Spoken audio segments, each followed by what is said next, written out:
I'm going to start with the statement. This trial is in the matter of case number CFI 034/2021 before Justice Lord Angus Glennie.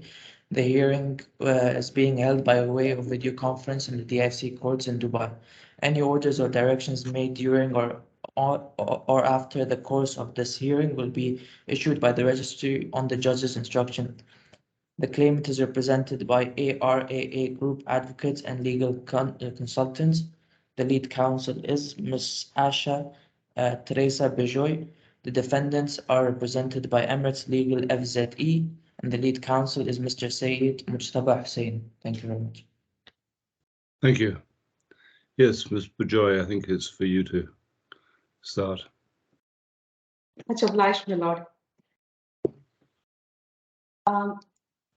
May it please this court? I would start off with an opening statement, and I would start off by saying it is my pleasure to appear as a lead counsel for the claimant, which is AL-EATESAM Modern Marketing Company, hereinafter referred to as SECUTRONIC in this case. Now the question is, why did the claimant file the claim? The claimant filed the claim to recover an amount of AED 800,851.98 along with 12% interest calculated from the date of its actual payment till the date of recovery, which is an amount paid by the claimant to Seed MENA Businessmen Services Limited, hereinafter for the purposes of this argument referred to as Seed, as per the terms of the various agreements that the parties have entered into. In addition, the claimant is also seeking a direction from this court for a transfer of 51% shares currently held by Seed in SECUTRONIC Simulation Equipment and System Trading and Maintenance LLC, which is the onshore entity formed between the parties as part of the various agreements that they have signed. Now, coming to the question of what is the claimant's case, it is the claimant's position, my lord, that the defendant had failed to perform its obligations under the various agreements. For the benefit of this court, I would like to list down the various breaches. The first would be the defendant failed to arrange meetings for the claimant with the right key players.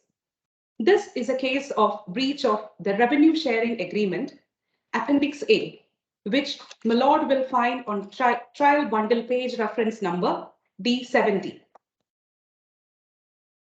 Yep. The second violation, as far as the defendant is concerned, is that it has failed to obtain a commercial license with the relevant business activity. Emphasize added, my lord, with the relevant business activity, that is security systems and equipment installation services and security systems and equipment trading services. This would be a breach of Article. Can you tell me those again, please?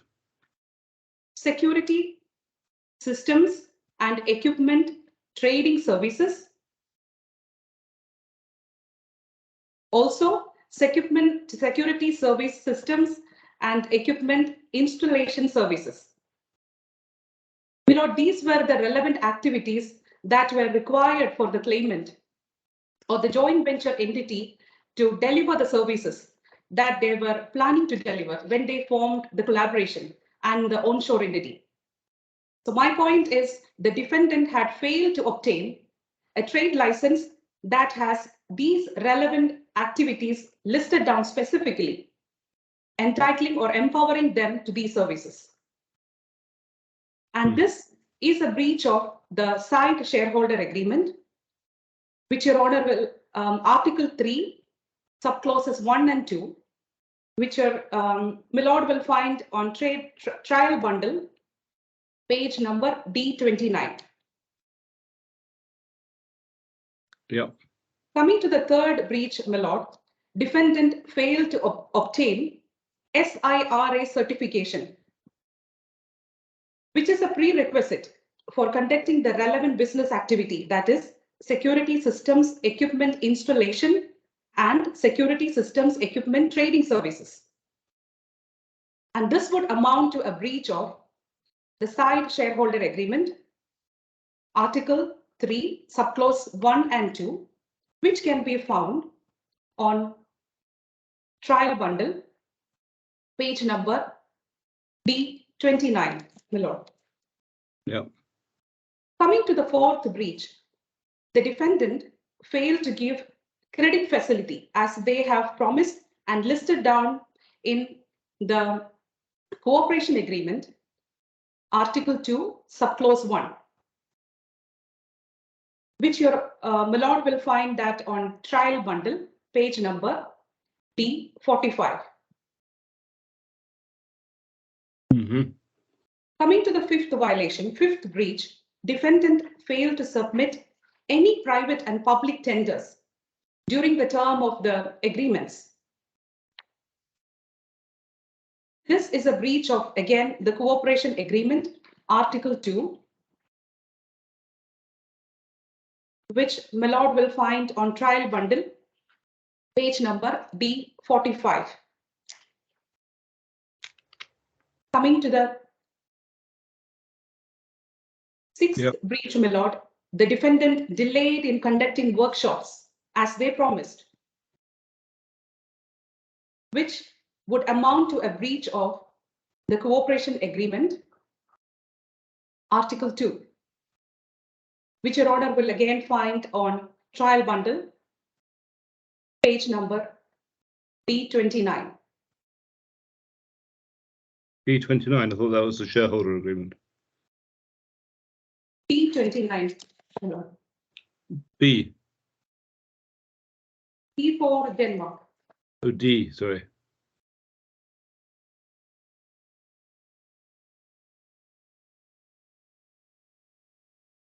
My lord, I stand corrected. I apologize. It's my mistake. It should be D. B45, is it? Yes, my lord. It is D45. I stand corrected. Apologize again for the inconvenience. Not to worry. Thank you, my lord. So, my lord, my point is these were some of the violations or the breaches that I endeavor to bring to the attention of this court. My lord, the point is, due to the defendant's breaches, the claimant could not launch its services, which is the complete range of trading and installation services in the security systems or CCTV camera. I mean, in simple terms, basically that's what the claimants are into. Installation and maintenance services of security TV cameras, which in a jurisdiction like UAE is very, very important and indispensable. So because of these breaches, what happened is the claimant could not launch its business in the way in which they expected it to launch, or in the way in which both parties have together agreed to launch and scale up the business, which is clearly envisaged in the Memorandum of Understanding, which your honor will find on D20. As your honor will find, subclause 5 of the Memorandum of Understanding, it clearly says the parties agreed on a target of AED 30 million for the first year of their collaboration, which your honor will find on D22.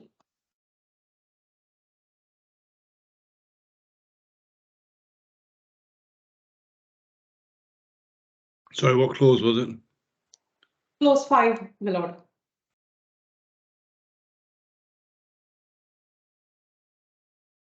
Yeah.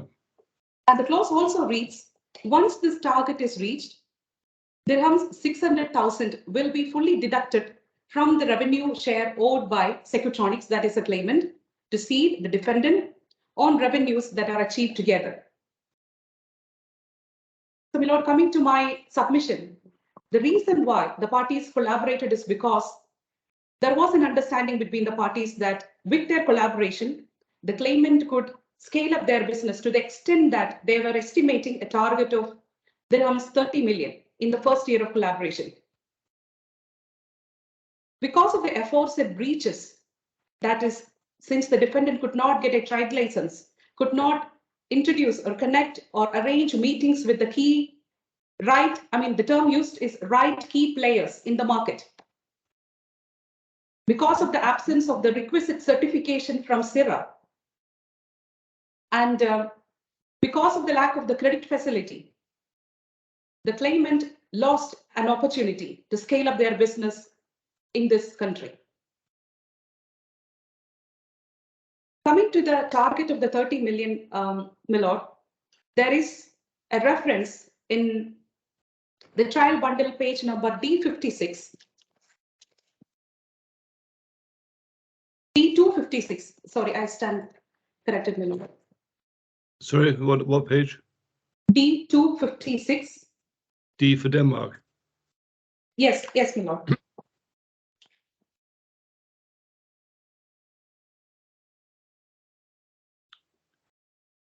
Milord, it's an email. It starts with, in fact, D259.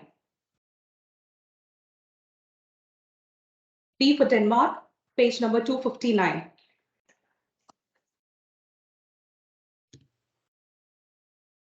And it reads. Hold on, sorry. Hold on. Apologize, Milord. Hold on.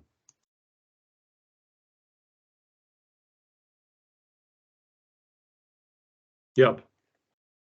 And the email reads, dear Mr. Osama, thank you for your email. We normally close around 110 million Saudi currency in Saudi, SAR in Saudi, and for UAE, we do 7 to 10 million AED.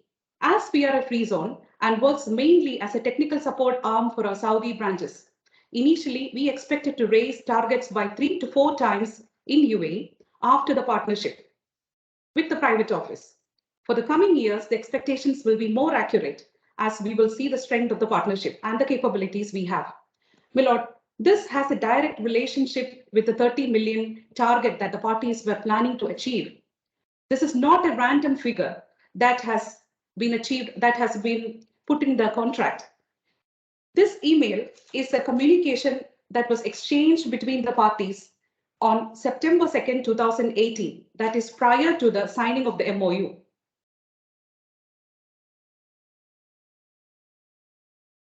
And this is a reply issued by Mr. Ali Ziadat, who is the regional manager of SECUTRONIC, the free zone company, in response to an email issued by the private office on the 2nd of September. And the question from the private office is, which your honor will find on D260. Mm-hmm. If you look at the beginning of the page, third line. Yeah. Meanwhile, will you share with us expectations regarding the yearly financial targets after partnering with the private office? So it is in this response, in response to this question, that our clients has responded by saying, currently they are doing 7 to 10 million. Mm-hmm. And with the collaboration, they are looking at a 3 to 4 times revenue, which would work out to approximately or roughly 30 million.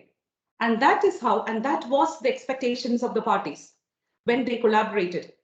And it is with this objective in mind that the parties have entered into the MOU, followed by the signing of the cooperation agreement, the side shareholder agreement, and the revenue sharing agreement. And the claimant has agreed to pay a hefty fee of 1.2 million.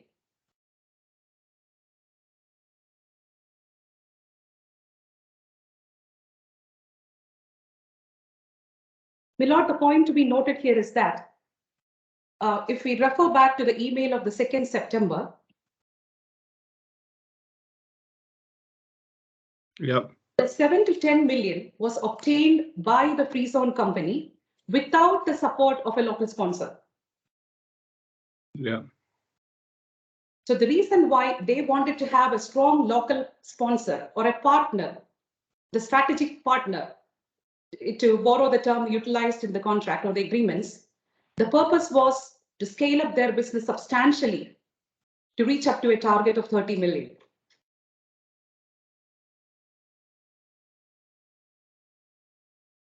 Mm-hmm.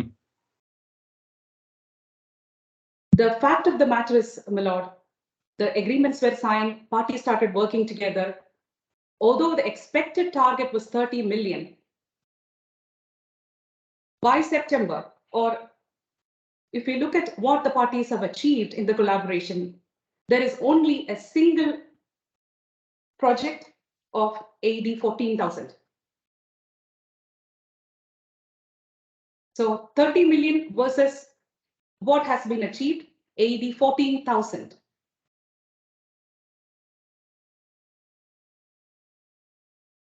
This, Your Honor, Milord, you would find this on page number D 249 to 250.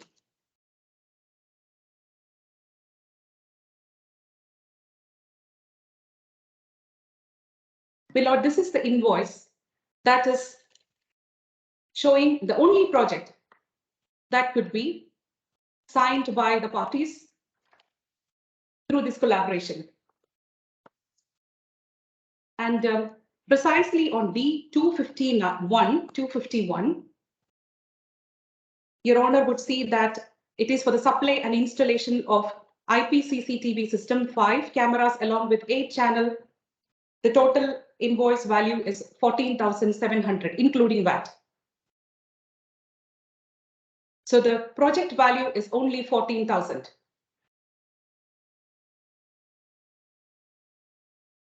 Yeah. My Lord, the defendant in the side shareholder agreement, which Your Honor would find in trial bundle page number D31.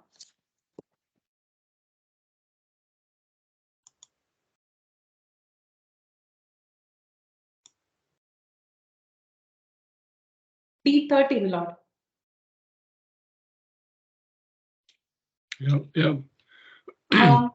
Yeah. My Lord's attention is drawn to paragraph Article 3, subclause 7, which Your Honor will find on D30. It reads, the first party. As Your Honor may note, the first party here is Seed MENA Businessmen Services Limited, that is a defendant in this case. And the clause reads, the first party shall hold and keep the second party and their beneficial owners, officers, employees, indemnified from and against any and all costs, losses, damages, liabilities, and expenses, etc., may suffer or incur as a result of a serious or persistent breach of this deed by the first party or any person within its control or acting on its behalf. My Lord, my submission is this is a very wide indemnification clause. And as I have highlighted to you earlier on, there are multiple breaches of this side shareholder agreement. In fact, the defendant had promised, as per the side shareholder agreement, that they would procure the requisite license, they would set up an operational company, they would get licenses and approvals. So whatever loss, according to Article 3, Clause 7, which has been suffered by the claimant due to the breach of this deed, the defendant had agreed to indemnify.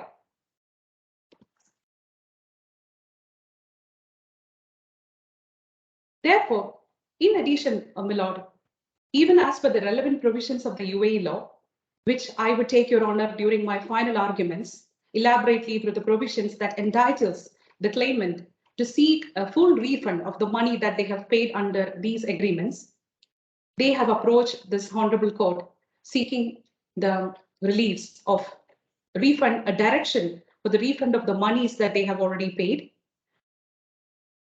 and also plus 12% interest,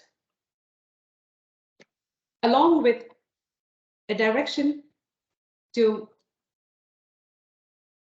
transfer the 51% shares in the onshore entity that is currently held by the defendant.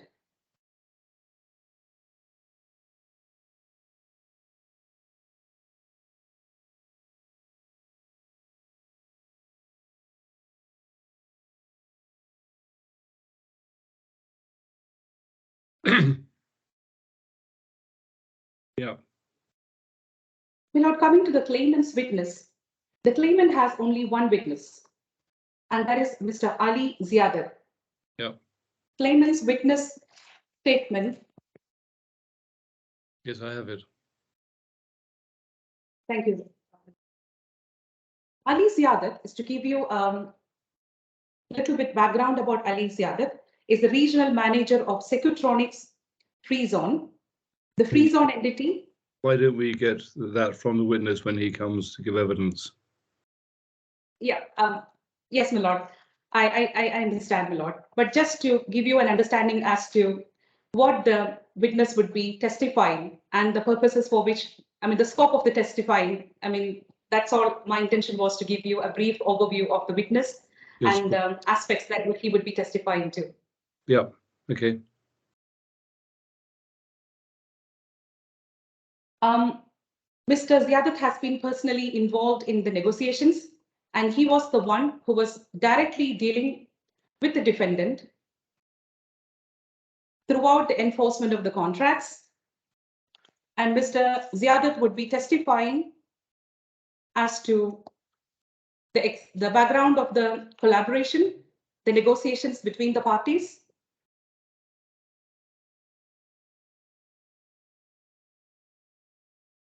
How did the defendant approach the claimant?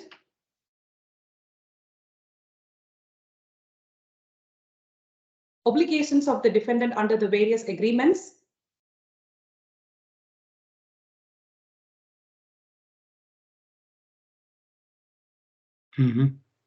How defendant breached its obligations, and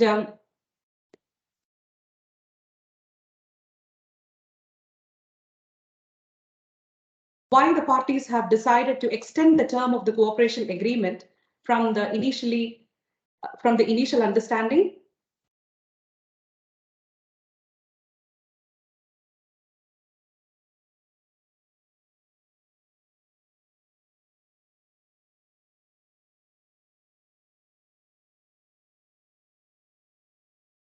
And why the claimant decided to not to pay the balance fee under the agreements.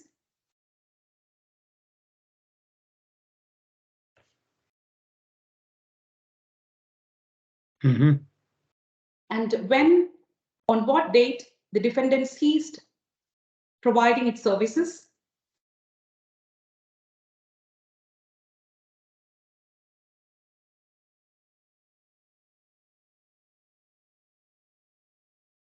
And would also be concluding on stating the facts leading to the termination of the agreements between the parties.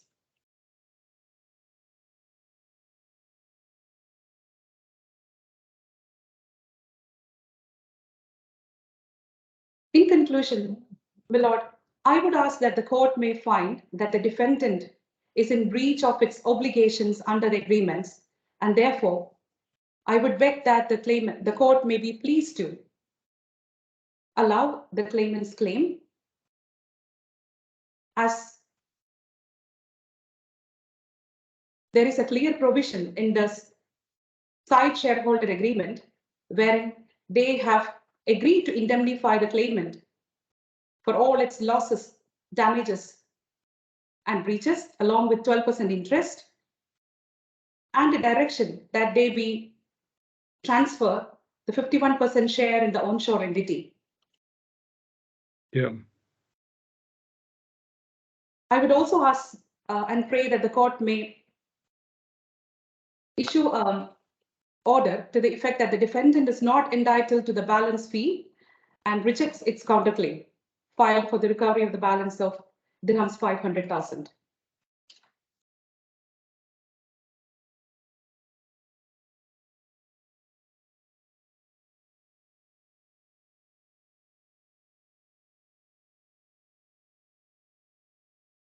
Yeah.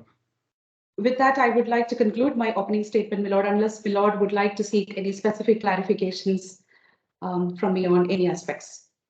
Just to be clear, you, I understand the relief you claim. basically, in money terms, you want a refund of the monies paid under the agreements. But Yes, my lord. you don't put forward a case of particular losses for particular actions.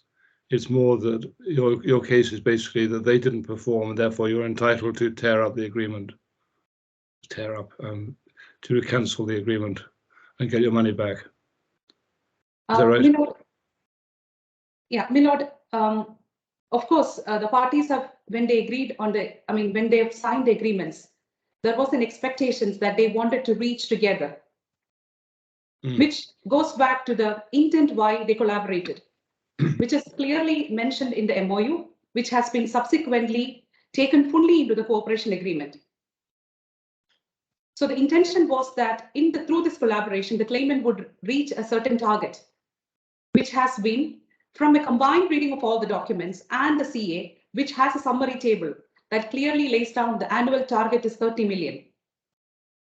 Believing these promises, my client has paid the money, yet they did not receive any service. Yeah. They don't have a trade license. They don't have the approval. They could not deliver their services in the jurisdiction. Yeah. This is a clear case of loss that my client has suffered. They paid the money, they waited on them, did not get anything. Yeah, I see. Thank you. Much obliged. Thank you very much. Now, Mr. Hussain, do you want to make your opening statement? You're muted. You're muted.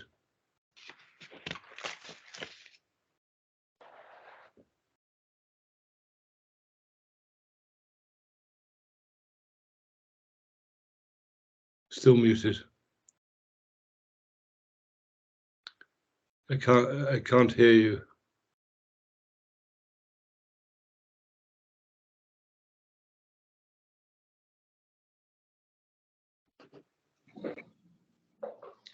I apologize, Your Honor, my Lord, for this small technical error. My Lord, my name is Syed Mushtaba Hussain. I'm the counsel for the defendant. I'm appearing before you for the first time. With your permission, before I start my opening sentence, just for my clarity, may I request, if the court permits me, the counsel for the claimant to identify these 7 breaches that she has mentioned, A through F, in the particulars of claim that have been submitted or in the claim form?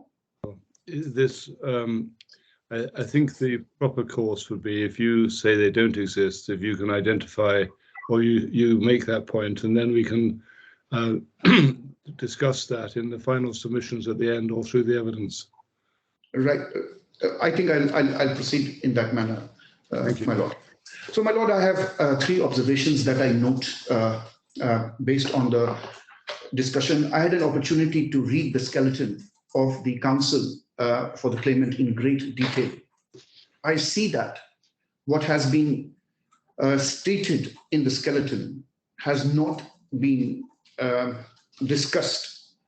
And the first point I notice is the entire emphasis of this claim, at least on what has been submitted, appears to be that since the defendant did not achieve the target of 30 million, and the reason is the defendant did not introduce those clients who would accept and purchase the products from the claimant and did not exercise the required influence, and to use the words of the first witness statement of Mr. Ali Ziada, and charisma to convince the other party to accept the deals. So we have been unsuccessful in our endeavor.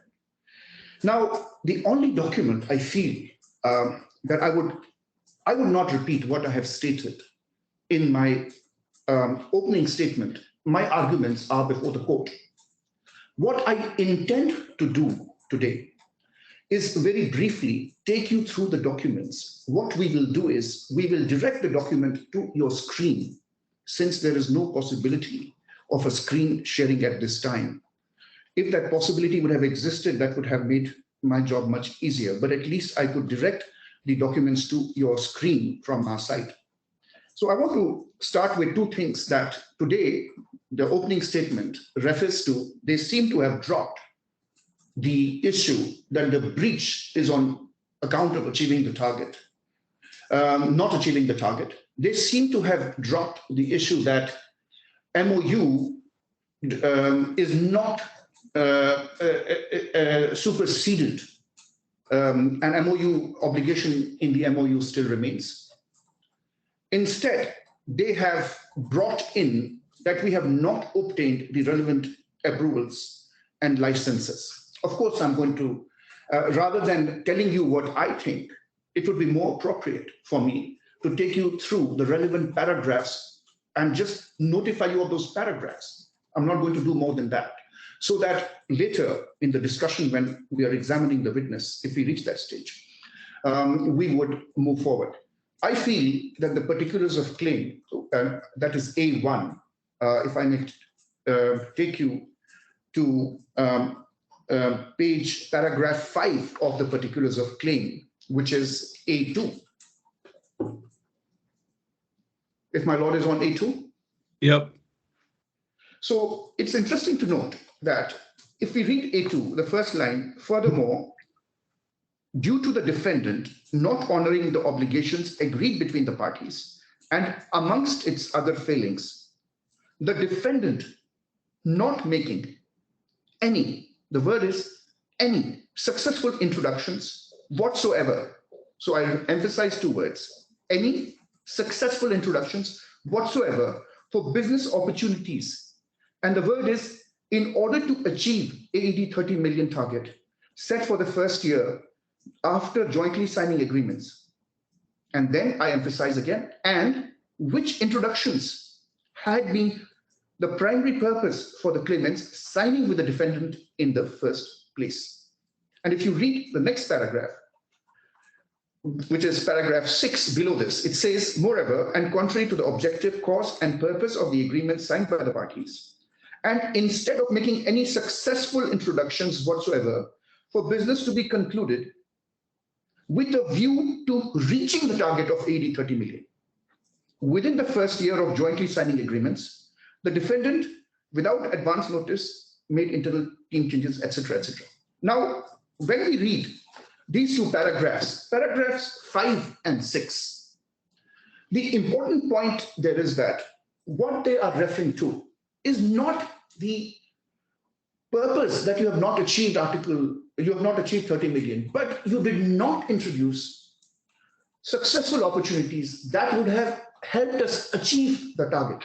So the question here is what they have emphasized, because I'm confused with the pleadings. I'm confused what stand I must supposed to take. Are they trying to say that I am in breach because the obligation was on me to achieve 30 million target or to help them achieve 30 million target? And since this target was not achieved for any reason whatsoever, therefore I'm at fault. But when I read the particulars of claim, because that's the only document we can refer to at the moment, the particulars of claim very clearly say that it was at best an objective, a goal which the parties had intended. I want to now take you through on this point to A7 of the same document. If you come to page A7, my lord, there is paragraph 25. And in this paragraph 25, I want to go down 1, 2, 3, 4, 5, 6, 7, 8, 9, 10. 10th line. I want to, this honorable court, to look at paragraph 24, paragraph 24, line 10. And if I may, with your permission, it starts with, however, cede the defendant. My lord has that. Yes, yeah, I have it. However, cede the defendant will not be responsible for following up with the target. Now, this is what they are saying in their particulars of claim. The claimant is saying, claimant's pleading is, defendant will not be responsible for following up with target accounts past the first meeting. It is not the mandate of cede the defendant to sell on behalf of the partner. C, the defendant will introduce and promote the partner to prospective clients. C, the defendant will not start stage 2 until the partner completes and satisfies stage 1. They are outlining this whole thing for me. Additional note, C, the defendant will use, now the words I want to emphasize here are, my lord, the defendant will use its best efforts. Now this is very critical. Best efforts, skill and experience in rendering services described under seed responsibilities. However, our business development efforts focus on the preparation of quality of opportunities and not the number of meetings. My lord, when we look into this particular point, 3 words assume great significance. First, I introduce a client as per addendum, which is Appendix A to the revenue sharing agreement. My lord may note that what they're referring to are those provisions which say that I have a right only to participate in the first meeting with the client, and I cannot do anything after the first meeting with the client. And this is what they have reiterated and what I rely upon by referring to the particulars of claim. And thereafter, my lord, if you look into paragraph 25, which immediately follows this, and if we read the first line, it says that it is once again clear from all the above that the commercial relationship was at the heart of the agreements, that is, business being concluded by the claimant following introductions by the defendant with a view to revenue sharing, and the word is reaching 30 million target within the first year. Now, if we read these 2 paragraphs together, my lord, it is at best parties did endeavor to achieve this target. Our job was to make the introductions, give them the necessary support, share the materials of their products with them. And we could have done nothing more than that, because this is what is stated in the Appendix A, which is known as the addendum to the revenue sharing agreement, which is the last paragraph of the addendum. If my lord wants me to take you through that last paragraph. No, I'll make a note. So this is the paragraph which says that you cannot participate after the first meeting. Yes. So my lord, if we look into now, I want to take you to page A68, which is basically the claimant's reply. This is the claimant's reply to our statement of defense. And this is A68. If we move to A68, if my lord has this in front of us. Yes, I have. My lord, A68 has paragraph 7.13. I don't want to emphasize on the first paragraph. I want to emphasize the second paragraph, which starts with the word furthermore. Are we on the same? You have it in front of you, my lord? I have it, yeah. With your permission, if I may read the relevant part. Of course, yes. Furthermore, and despite the fact that the sole obligation of the defendant is to endeavor, my lord, the word again, the word that I had used earlier, is to endeavor to make its best efforts to provide introductions that will enable both parties to achieve the projected sales target of AD 30 million, which is considered as the main reason of collaboration between the parties.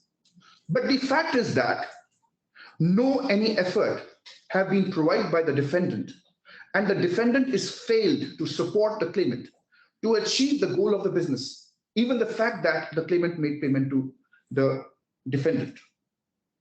Now, my lord, when I look into these paragraphs, if I read these paragraphs that I refer to, the paragraphs from the particulars of claim, and this particular paragraph 7.13, second paragraph, which pertains to this. It is not disputed. An email was read out to my lord a short while ago. I don't want to open that page again, but I have a memory of that email. And so does this quote. It says that AED 110 million was what we generate in Saudi Arabia. And if we look at the witness statement of Mr. Ali Ziad, he says that my company has been in United Arab Emirates for a period of 14 years. And I have been working in this company for a period of 11 years. And he says that our projected revenue is around 7 to 10 million dirhams, approximately. And this was in response when they approached the private office. The private office asked them, in terms of our collaboration, because there are two important points which we missed. First point is that there is already a company existing in the free zone in Dubai. Now that free zone company is already doing business and it is 7 to 10 million revenue. Now the question is, why is it that the defendant, they approached the defendant to set up a Dubai-based company? The reason is very simple. They approached the defendant because they wanted to participate, in the projects which are in Dubai. And in order to participate in the projects in Dubai, you will require a license, but for that license, you also need the permission from SERA. And government of Dubai will not do business with a company in free zone on the assumption that the company in free zone has a license to do business only within the free zone as per the rules and regulations. It cannot do business in mainland Dubai. Hence, it was a necessity for them to find a place in Dubai and to set up their company in Dubai with a local partner. What we did, my lord, was all that we did as a usual course of business for any business. It is not, I'm burdened with the word private office.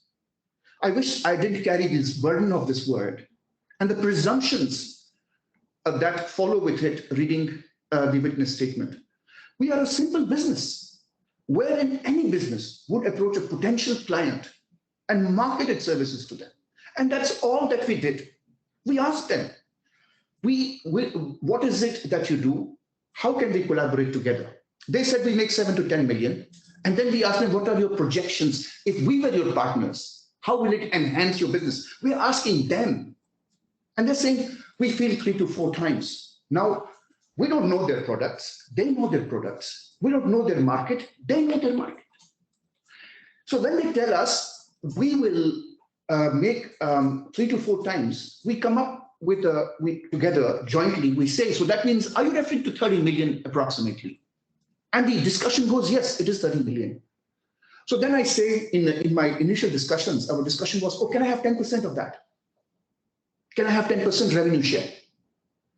So now I'm seeking, as a private office, I'm seeking a revenue share because I'm performing various services in UAE. There are certain sectors where you're providing, why SERA approval is required for certain CCTV cameras and other products. The reason is this pertains to security. And this is monitored by Dubai Police. So only certain vendors, which are authorized by Dubai Police, will be authorized to sell those video cameras in Dubai. For that purpose, SERA approval is required. And I'm going to show to your lordship a very interesting list of 5 emails, my lord. You will notice by reading those 5 emails that I am begging them for documents and information in order that I will obtain the license. How can I obtain an additional license if you are not providing me those necessary documents? I'm asking them, they already have a company in free zone. So the answer is very simple. That company has a business, existing business. That company has engineers. That company has an approval. So I tell them, can you please provide me the SERA approval that you have for that company? They provide me with that approval. I take it and they tell me, but go and tell Dubai government that since we already have a SERA approval, And since the requirement for a SERA approval is 2 engineers and 1 technical person, so we already have that to use this as the basis and issue a SERA approval under Dubai, for the Dubai company. We listen to them, my lord, and we go to the authorities and we speak to the authorities. The authorities say no in a written communication that I'll make a reference to. We provide them these documents in their hand and say, unfortunately, the authorities told us that you will have to file a separate SERA approval. And then they come back to us and say that this is going to cost us an amazing amount of money. So therefore, it is very critical that you try and convince the authorities to use these 2 engineers. And I have all this in clear-cut terms, which I'm going to, and that's why I'm going to make references. The only reason I gave you this introduction was so I can make references for your notes. This because and in the first 3 parts, in the opening part, it was emphasized that I have not completed my obligations. My lord, what else am I supposed to do? How can I make, if the addendum to the agreement which has been signed between us clearly states that my responsibility is only to participate until the first meeting. After the first meeting, you have to convert it into an opportunity. We have seen that there's a restriction on me that I cannot sell the products. First, I don't have a license. And secondly, I cannot compete with them. I'm only a strategic partner. My job is to bring clients to enhance their thing. What is not mentioned, my lord, in any of the agreements, what is most interesting, and I want to bring this point to you, there is only 1 line in the entire communication, my lord, that you have seen. There is only 1 line written in 1 communication between the parties where it is stated that in the event this target is not achieved, what will happen? I will draw the reference of this quote to that relevant point as well. But to emphasize, this point is not stated anywhere, my lord, in any of these agreements. These agreements do not say what will happen. The agreements talk of deduction of 600,000 by them. But that deduction of 600,000 does not refer to the fee that is to be paid. Cooperation agreement, Article 2 clearly emphasizes that. This is an unconditional fee that has to be paid irrespective of the fact whether the deals were successful or not. And my lord, another interesting point that the claimant has stated in, and I cannot refer, or I will have to refer to my notes to come to that conclusion, but if I may bring it to the attention of the court, he says that you did not achieve anything for us, not even zero, not even zero. But we were so successful on our own that even without using your efforts, even without using your help, we were able to mitigate our losses. The word they have used is, we were able to mitigate our losses, and I will take the Honorable Court to that relevant paragraph and that relevant line, that they were able to mitigate their loss. My lord, important point is they took the logo of the private office, which in this country, if you use that logo on your business card, the opposite party thinks, oh, you are some important personality. They use the logo for their private company, the Free Zone company, and they did business. We, in desperation, filed a claim for 14,000, claiming 700 dirhams. As a matter of principle, we filed an application seeking production of documents, asking them, if you have admitted in your witness statement that you were very successful in your dealings, would you be kind enough to share what all business did you do? Another interesting point is, my God, can there be a possibility, that they had 2 companies, that they could do business with one company and not book business under the other company?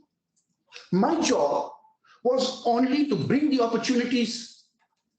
If they use those opportunities and book the income under the Free Zone company, and there was nothing under the Dubai-based company, the question is, how can there be anything under the Dubai-based company? You have not obtained the relevant license that is required to do the job. And why we have not obtained the relevant license? Because I cannot obtain the license for you. You have to give me the documents which the authorities require. You have to comply with the formalities. And my lord will also see an email which I will bring before this court. In that email, my lord, it is stated they have the authority, they have given an undertaking to SERA that we will comply with all the requirements within a period of 59 days or 60 days, if I may recall. And what happened is they did not comply with those requirements. And SERA imposed a fine, and there's an email, a letter translated in English, of 2,000 dirham fine was imposed on them. Now, my lord, my question is this, that on one hand, I don't know how my name is being used, when my name is being used, and I don't know which company is doing business, which company is booking the business. And I don't know why, when they send an email on September 2 and ask for an extension of 55 days, in that email, I think this is D85 of the documents, it is, I want to actually go to that particular email because that is important. This will be, I think, D85 from my memory.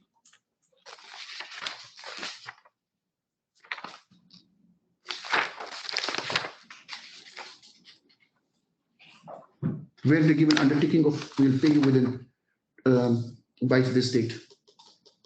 2nd September. 2nd September. June 25th, 2000. Can you help me locate the document? My lord, while we are in the process of searching the document, it is very clearly stated there was an unconditional undertaking by them. And it, Actually, 17 D85. D85? 1 second. E92, June 25. E92. My lord, it is E92. If I may take the honorable court through E92.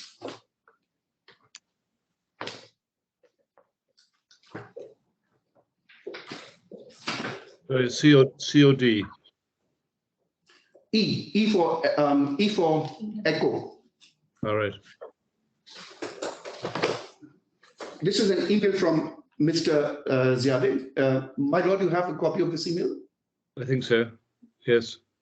If I may read only the second paragraph to keep the conversation brief. We are not stopping the payment, and it will be paid by September, as we are committed to our agreement. So we need more efforts from SEED this quarter to achieve some real projects. We can only pay this invoice by the 2nd of September. It is very difficult to process this month. So two important aspects arise in this email by Mr. Ziadeh. He's saying two important things. First, he's saying, I want you to do more to achieve the target. And he wants us to, if it clearly, my lord, he cannot think that we want to achieve a target of, if we have only raised a target of 14,000 dirhams, clearly he cannot think that we will achieve a target of 30 million in one quarter.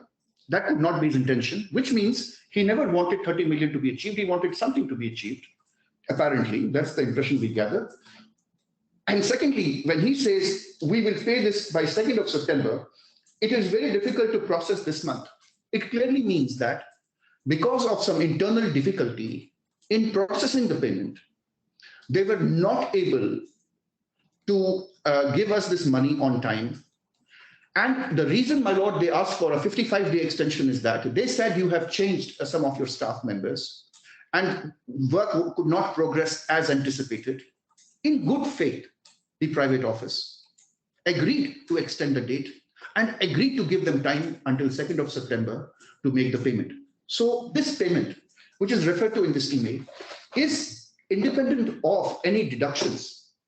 The only deduction permitted under the cooperation agreement is if I achieve a target of 30 million, or if we achieve a target of 30 million, or if you achieve a target of 30 million, then you have a right to deduct 600,000 from the revenue share.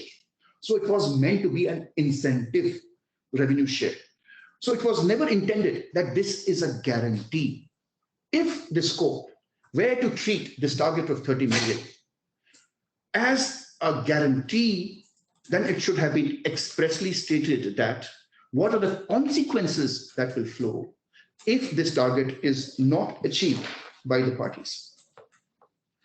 Now, I want to refer, my lord, to A26, which is the reply, which is my statement of defense, and I have paragraph 3.10.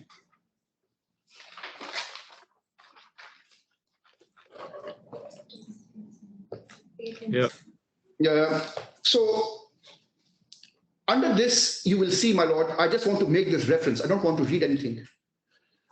In this paragraph, we have stated that what all we have done, that we have complied with all our obligations under the relevant agreements that we were supposed to do. So this has point number 1 to 9. I don't want to read any of those points. It's all there for your reference, my lord. Yeah. Now, my lord, another point that I would like to emphasize is that they are now invoking, if we look into A65 of Hey, what? A65, A for alpha, alpha 65, which is the claimant's reply to the statement of defense. Now, if we look at paragraph A65, refer to paragraph 7.5, which is on A65. Now, it starts with regard to paragraph 2.4 of defense, the claimant will contend that the defendant is now asserting that it could not influence decisions. So the defendant is now admitting that the introductions it has made and the manner thereof provided no efficacy in spite of the obligations set out above. Moreover, the claimant disagrees with the defendant that it honors its obligations in concern to offer any kind of recommendations to the claimant. Moreover, no any kind of following up by the claimant and amongst other things defendant, not making any successful introduction of business opportunities in order to achieve a 30 million target within the first year of signing signing agreements, in consideration that the core reasons of the parties' collaboration is achieving the target. And then they say, and the first time they refer to Article 16 of the cooperation agreement. Now, my lord, there is no Article 16 in the cooperation agreement. What I presume, to give them the benefit, is that they're referring to is Article 2, where there is a table, and Article 2 table mentions target. It says target 30 million. MOU says target 30 million to be achieved in the first year. Now, if you look into this particular paragraph is important, as it shows very clearly that they are trying to amend their particulars of claim. They did not include in their, after all, particulars of claim, in the particulars of claim, RDC says that you have to plead it with particularity. It is important that in order for me to prepare a statement of defense, I should know what the claim is. I should know what the allegations against me are. And if they are claiming any refund or if they're claiming any loss, I should know what facts and circumstances led to the loss. In this case, I'm only trying to traverse through these documents with a view to understand what they are trying to imply. But reference to this point, that paragraph 7.5 was to indicate to the court that they introduced for the very first time a new paragraph which does not exist of the cooperation agreement, which was not there in the particulars of claim. So clearly they did not approach the honorable court to say that we want a chance to amend the particulars of claim. They should have made an application before this court, seeking that. We have not referred to anything in the particulars of claim, because I'm going to take you through a provision where in the particulars of claim, it is very clear what they're claiming. They're saying, read with Article 9, read with Article 6. Article 9 refers to jurisdiction of the DFC court, agreement pertaining to jurisdiction of this, and 6, there is an automatic termination because you have not complied. They have not explained. Now, we heard from our learned counsel today how side shareholder agreement has been violated. We heard other things, but my lord, I have to reply. I am before this court speaking extempore because I don't have the benefit of addressing those arguments. They were not even mentioned in the skeleton. If at best they were in the skeleton, I could have more appropriately in my skeleton or in my presentation refer to each of those points. So we have to go back to the particulars of claim. We have to look into this. If there is one important document which I want the court to see, rather a very small paragraph, it is on page A97. Now, A97 is our reply, defendant's reply to the claimant's counterclaim. And here there are, so I just want to read only the relevant part of paragraph 3.8. This is our reply. My lord, with your permission, the claimant has initially based its entire claim upon a conjunctive reading of Article 6 and Article 9.92 of the Cooperation Agreement as stated in the POC. However, now, for the first time, the claimant is contending that pursuant to Article 16 of the CA, the defendant is under a binding obligation to ensure that the annual target of 30 million is met in the first year itself. Whereas it is relevant to point out that this assertion was not made anywhere in the particulars of claim. Specifically, the claimant did not mention this in paragraph 13 to 20 of its particulars of claim, where it set out the various interpretations of the provision of cooperation agreement. Now, if we go into the very next paragraph, my lord, that is also very important, paragraph 3.11. Paragraph 3.11, the defendant submits that RDC 17.50 stipulates that a subsequent statement of case must not contradict or be inconsistent with an earlier one. The defendant submits that the aforementioned contentions are inconsistent with the initially set out by the claimant in its POC. In addition to being an afterthought, they are also prejudicial to the defendant. Therefore, new contention taken by the claimant in its reply that do not find a mention in its particulars of claim are liable to be struck out, and the case of the claimant ought to be limited to the contentions raised in the particulars of claim, which is exactly what I am pleading before this honorable court right now. And if we read 3.12, the relevant part only, this is also very relevant, I rely on this, which is by providing a plenary response to these contentions, the defendant is not granting its consent to the claimant. My lord, we had to seek instructions from the client in relation to filing an application to strike out the particulars of claim. Now, that would be the right thing to do. And that is the application we wanted to move. But our clients said that at this stage, they have already incurred expenses and they've already lost the money. They do not, at this stage of the proceedings, they do not want us to file any additional application, and we must deal with the case as it is. Next time a witness statement comes into existence, of course, I'm absolutely bothered, and the private office is extremely concerned with some of the assertions that were made in that witness statement. Of course, that goes without saying, but again, the conservative approach that was, we will not move an application striking out the witness statement, we will deal with it during the hearing.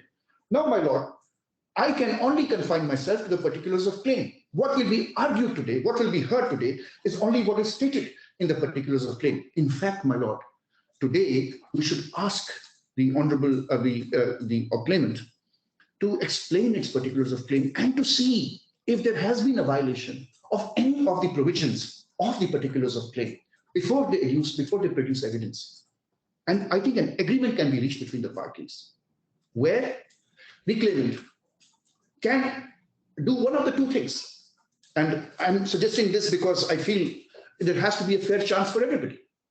If they want to make an application to this honorable court and say that we want to amend our particulars of claim because there are certain grounds that we discovered subsequently which should be included but were not included in the particulars of claim. If they want to do such an application before this honorable court, I would not hesitate to grant them this permission subject to the caveat, subject to the condition that all expenses that the defendant has incurred until today must first be fully paid and settled.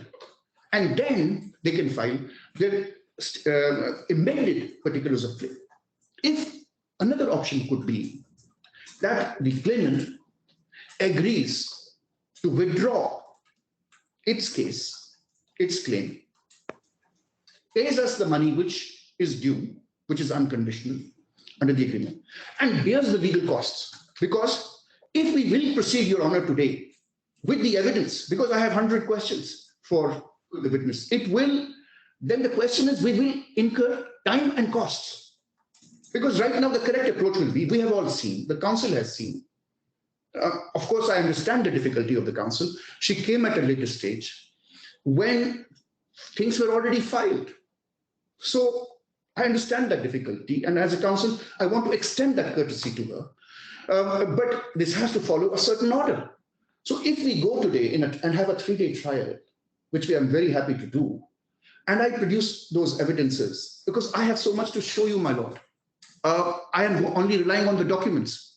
So this will waste our time.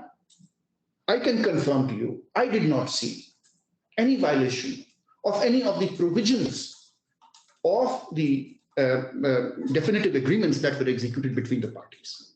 And I also don't know, my lord, what is the stand of the counsel for the claimant on the issue whether MOU has been superseded by the definitive documents, and what is the stand of the counsel when she argues that Article 8.3 of the cooperation agreement is a boilerplate clause and has no relevance, even though it forms an integral part of the agreement. So there are many. Unfortunately, my lord, I am unable to finish my submission. I have points to indicate which each point, and I'm happy to do that if my lord permits me. But my lord, is this not a right stage to ask the claimant how they want to proceed? Well, it seems to me that we have reached. You're quite right to say that there was an opportunity to make an application if your clients had wanted to make an application. We are now where we are. It may not be satisfactory, but it is more satisfactory than losing these 3 days that have been agreed. And it seems to me the best thing is if we adjourn now to deal with those points, we will lose this hearing and all the expense that has been incurred in this hearing to date.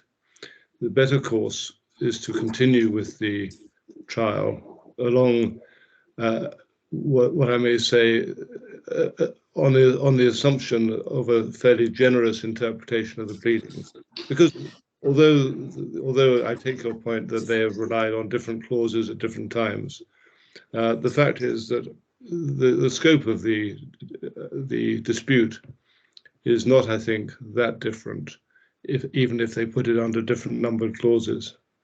So I think the proper thing to do would be to bring your points out through your cross-examination of the witness and through your oral submissions at the end of the trial, and you will have every opportunity to deal with the points made by the claimant,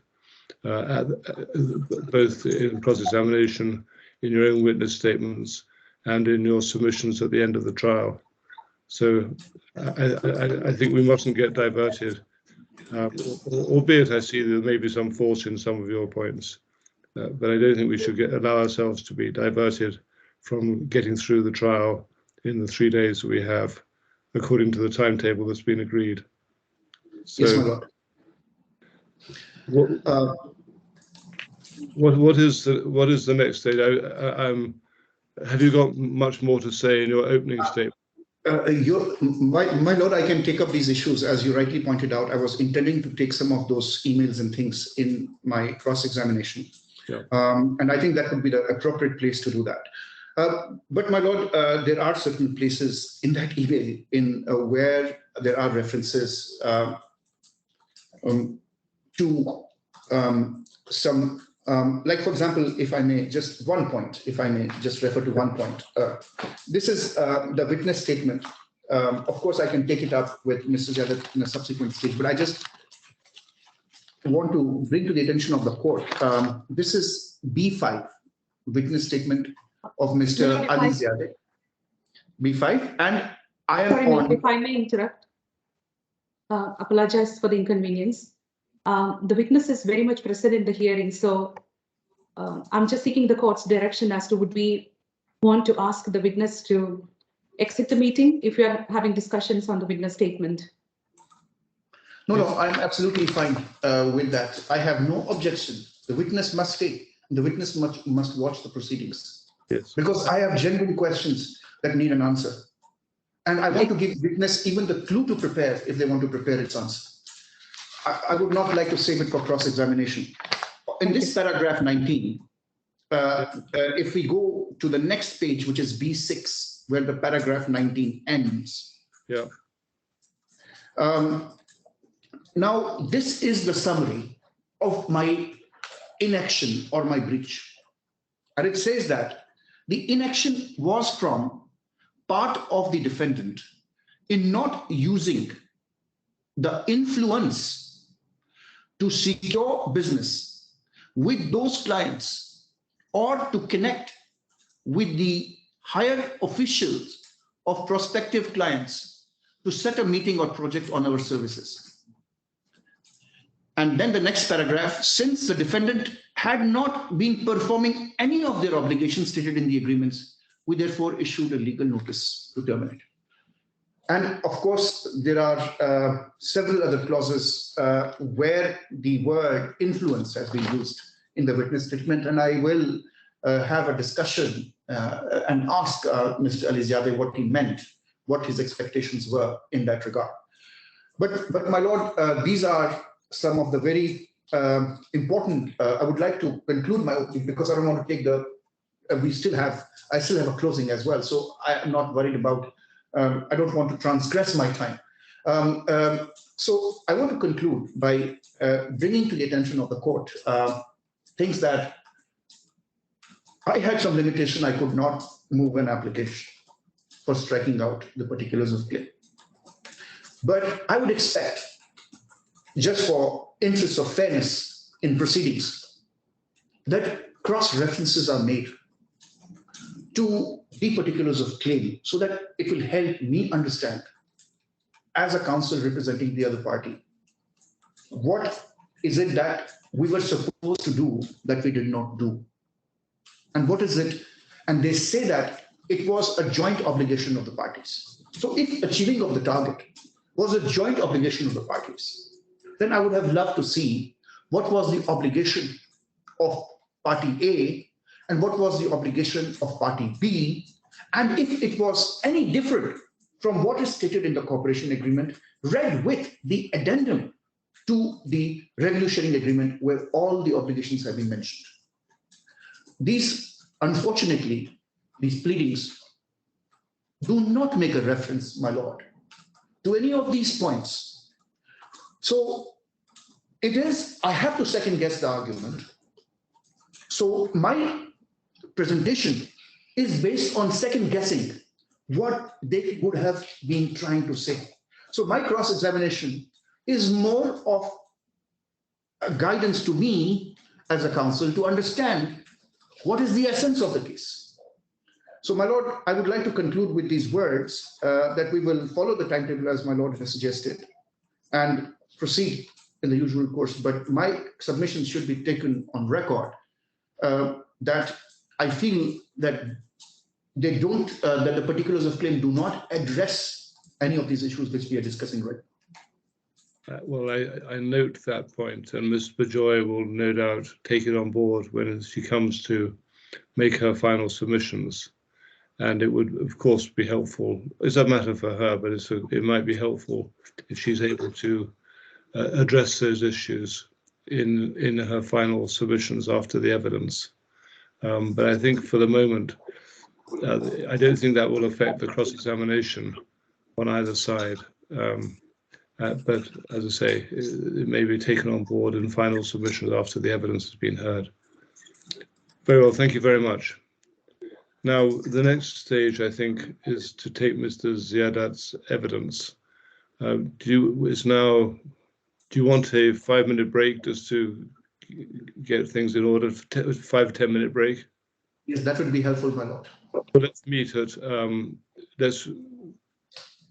Are we on target to finish his evidence today? Presumably we are. Shall we resume at 12:30? Just be over 10 minutes. Resume at 12:30 UAE time, which for my benefit is 9:30 UK time. Yes, my lord. Thank you. Yes, ma'am. We'll do that. Okay, thank you. Thank you. So the next stage is for you to call Mr. Ziadat, is that right? Yes. And I'll ask the court to administer the oath or affirmation. Yes, Your Honor.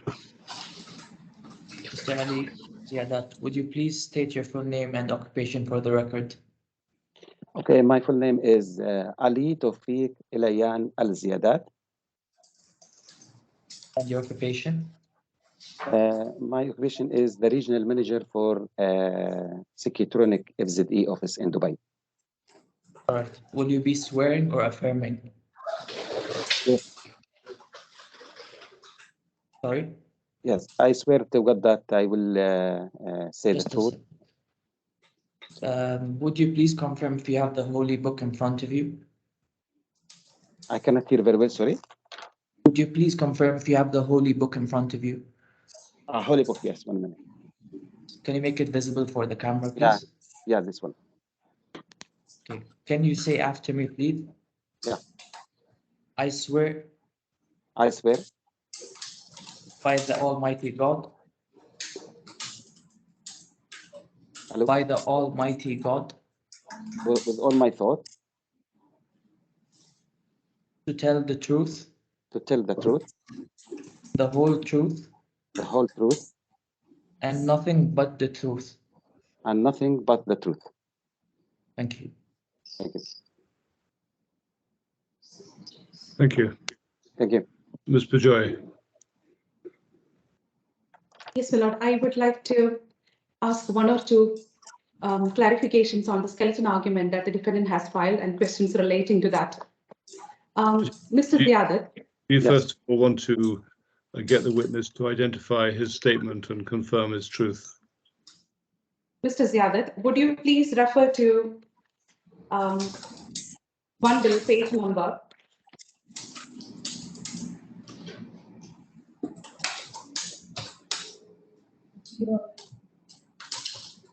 B1, B1, B1, B for Ben, page numbers 1 to B6. 1 minute, B1. Okay, which page number, sorry? B1 to B6, and Okay. confirm that this is your witness statement. Yes, Is this your signature that is located on the bottom of the page? yes, of course.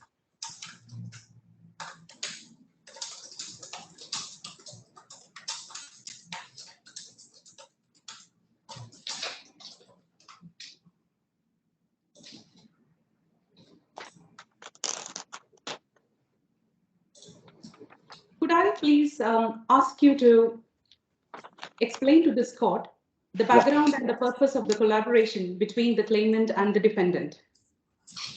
Of course. First of all, I would like to introduce myself. So I'm Ali Ziadat. I'm the regional manager for SECUTRONIC. Actually, we have been approached by SEED in 2018 by an email from Ms. Priscilla introducing the private office services to us. So this email comes to our headquarters in Saudi Arabia, Jeddah. And based on this introduction, we have approached the SEED office, and we have started to talk about going into understanding their services and to go in cooperation with them for the promises that they are showing to us. So we have approached Ms. Priscilla, and we have met her in the private office in Dubai. And she asked us to do a presentation about SECUTRONIC FZE. And I would like to emphasize here, my lord, that this presentation I did myself to her, and sometimes I did it to other team of SEED, 3 to 4 persons, and they were very happy from this presentation. And if you see, my lord, at the beginning of this collaboration, and page, there is an email from Mr. Osama of SEED office to say that this presentation went very well, and based on that, they grant us an approval to work with us on this collaboration or to go on this agreement. Now, we started to negotiate the terms until we reached an MOU that we agreed on. That includes a target of 30 million share target between us. And during that time, we have been shown a presentation from SEED, which you can see actually on page D318. This presentation is given by Mr. Osama to us. And if you open, my lord, this it will be D318.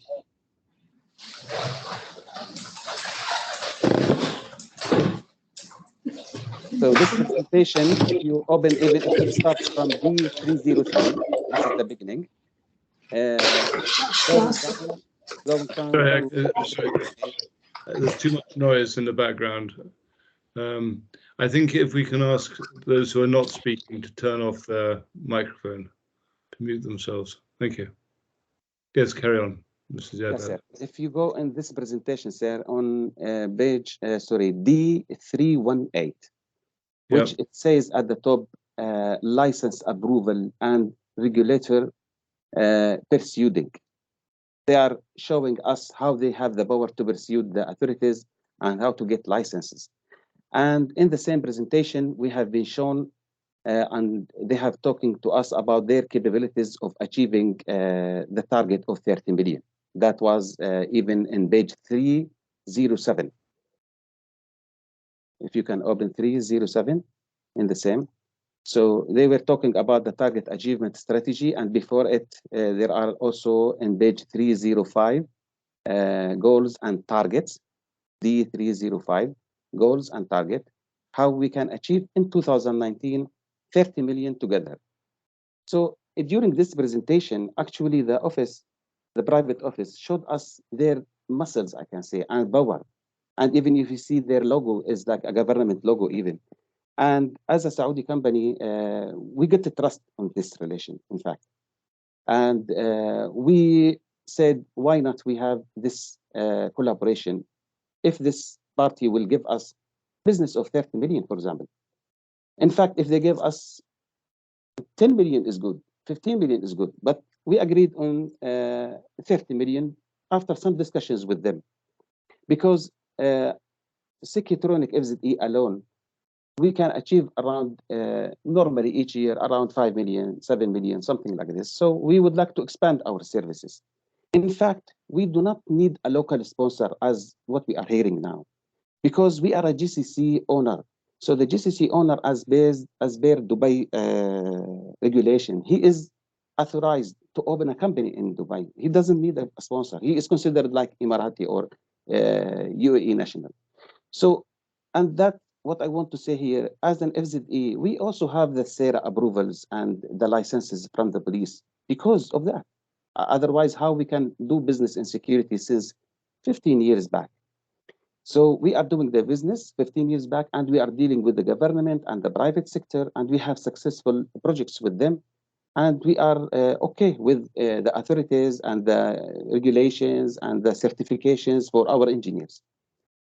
Now, when we went at the beginning with SEED and formed the MOU, we told them that we need to achieve business and targets of 30 million. Everything was fine, and we didn't face any objections, honestly, at my level. I didn't see that somebody saying that we cannot achieve that. In fact, they were showing us they can achieve more even.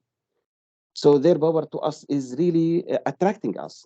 the way they are talking to us and to our board members who visited them, it is really convincing and persuading. The way, the muscles, the power, the influence that I'm using in my witness statement is the word that we are hearing at the beginning. We are hearing that they are an influence party. I told them personally, we need a SERA certificate for our company. They said we are an influential office in Dubai, and we can grant you this one even easily. We can grant you the license easily. So we didn't feel that they cannot do it. In fact, actually, they can do it because in the normal business, when you open a company in Dubai, it is very easy to open a company. In fact, in our case, we don't need a local sponsor. Easily, we can just go to the Department of Economy and issue a license, and then we have to go ahead with the SERA approvals, and that's it. Actually, any company can do it. But our main and major subject of the collaboration is to get business and to use their connections. Now, influence. Why we use the word influence? My lord, when we employ a person in any company for sales, normally we employ him because of his connections, because of his relations and his relationships in the market, so he can get business to us. So we look into the seed office as a party who has these connections and he has this influence in the market. We do not mean influence that you are doing something illegal, for example. No, Dubai doesn't work in this way. So we want your relationship to help us to achieve this target. So we found that during the collaboration, at the beginning, in fact, there was a team which is strong. A team connect. The names is Muhammad Al-Banna and Nathali, and they are really well educated, well experienced in the market. And we are amazed even by the way they talk to us. And we believe them, and we still believe these guys. But all of a sudden, since we engaged in the MOU and the agreements in 2018, we found in the first quarter or 3 months, there was no progress. And the first workshop happened even in January. And we found that if the first 3 months is doing nothing to us, we are surprised. What is the reasons? We found that the team is changed. The team changed from the experienced people to another team who joined SEED on 2018. For us, they are fresh with the company. All of them. You can check all their LinkedIn accounts to see the time they joined the company. So changing the team, sometimes I feel, and I not feel, I can see and agree that, or you agree with me, playing with an experienced player is different from a fresh player who still doesn't know the market very well. So a person who has a great experience in the market and that who convinced us to go in this relationship, and then he left, and we are replaced with fresh graduated or fresh joining guys to the company, that make us on a situation where we do not see that these guys will really have these connections, unless maybe they have the power or influence of the private office. We feel that. Now, based on that, we asked, my lord, an extension to extend our agreements because we don't see any progress. So see, we send them a letter. We mention the reasons why you are not progressing, and you understand that, and you grant us 55 days of extension. And you agreed on that because you understand that there was no progress in the ground. So I want to make sure, I want to highlight, sorry, that the first 3 months there, we do not have that benefits from SEED office, in fact, in the ground. And then we went in the relationship and SEED get the license officially, I think, on 14 May. In 14 May, they get the initial license. The license here is not for security. It is for simulation equipment. Sorry. So this license, in order to work in security, sir, you have to get the authorities' approval, which is in Dubai is called SERA, which is Security Industry Regulatory Agency, SIRA. And this agency, sir, is responsible for certifying companies for security. And they are regulating the market of security. And they are putting the standards of the security for installers in Dubai. And without them, you cannot work. Without them, your company will not get the license even of the security activity. So in 14 May, once we get the license, we told see now you have to start even to get SERA certificate. In the past, I don't want to blame them because there is no license, so you cannot ask SERA. But there is a delay, and during this time, we were convinced by them that SERA is an easy thing, and it is used by them that they can influence, they can convince the authorities to do it. There was a suggestion from us as SECUTRONIC, since we are the same company, why not we also save your time and take the approval based on our SERA certificate? We are using the same engineers. This will save time and cost, in fact, for both of us. And that was really welcomed very well. And I would like to refer to an email, sir, if you can open, from Miss Nada in page number D235. D235.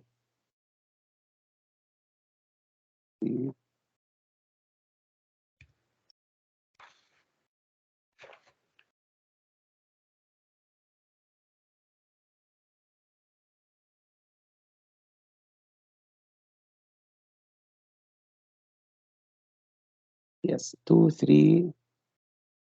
I will just read the email.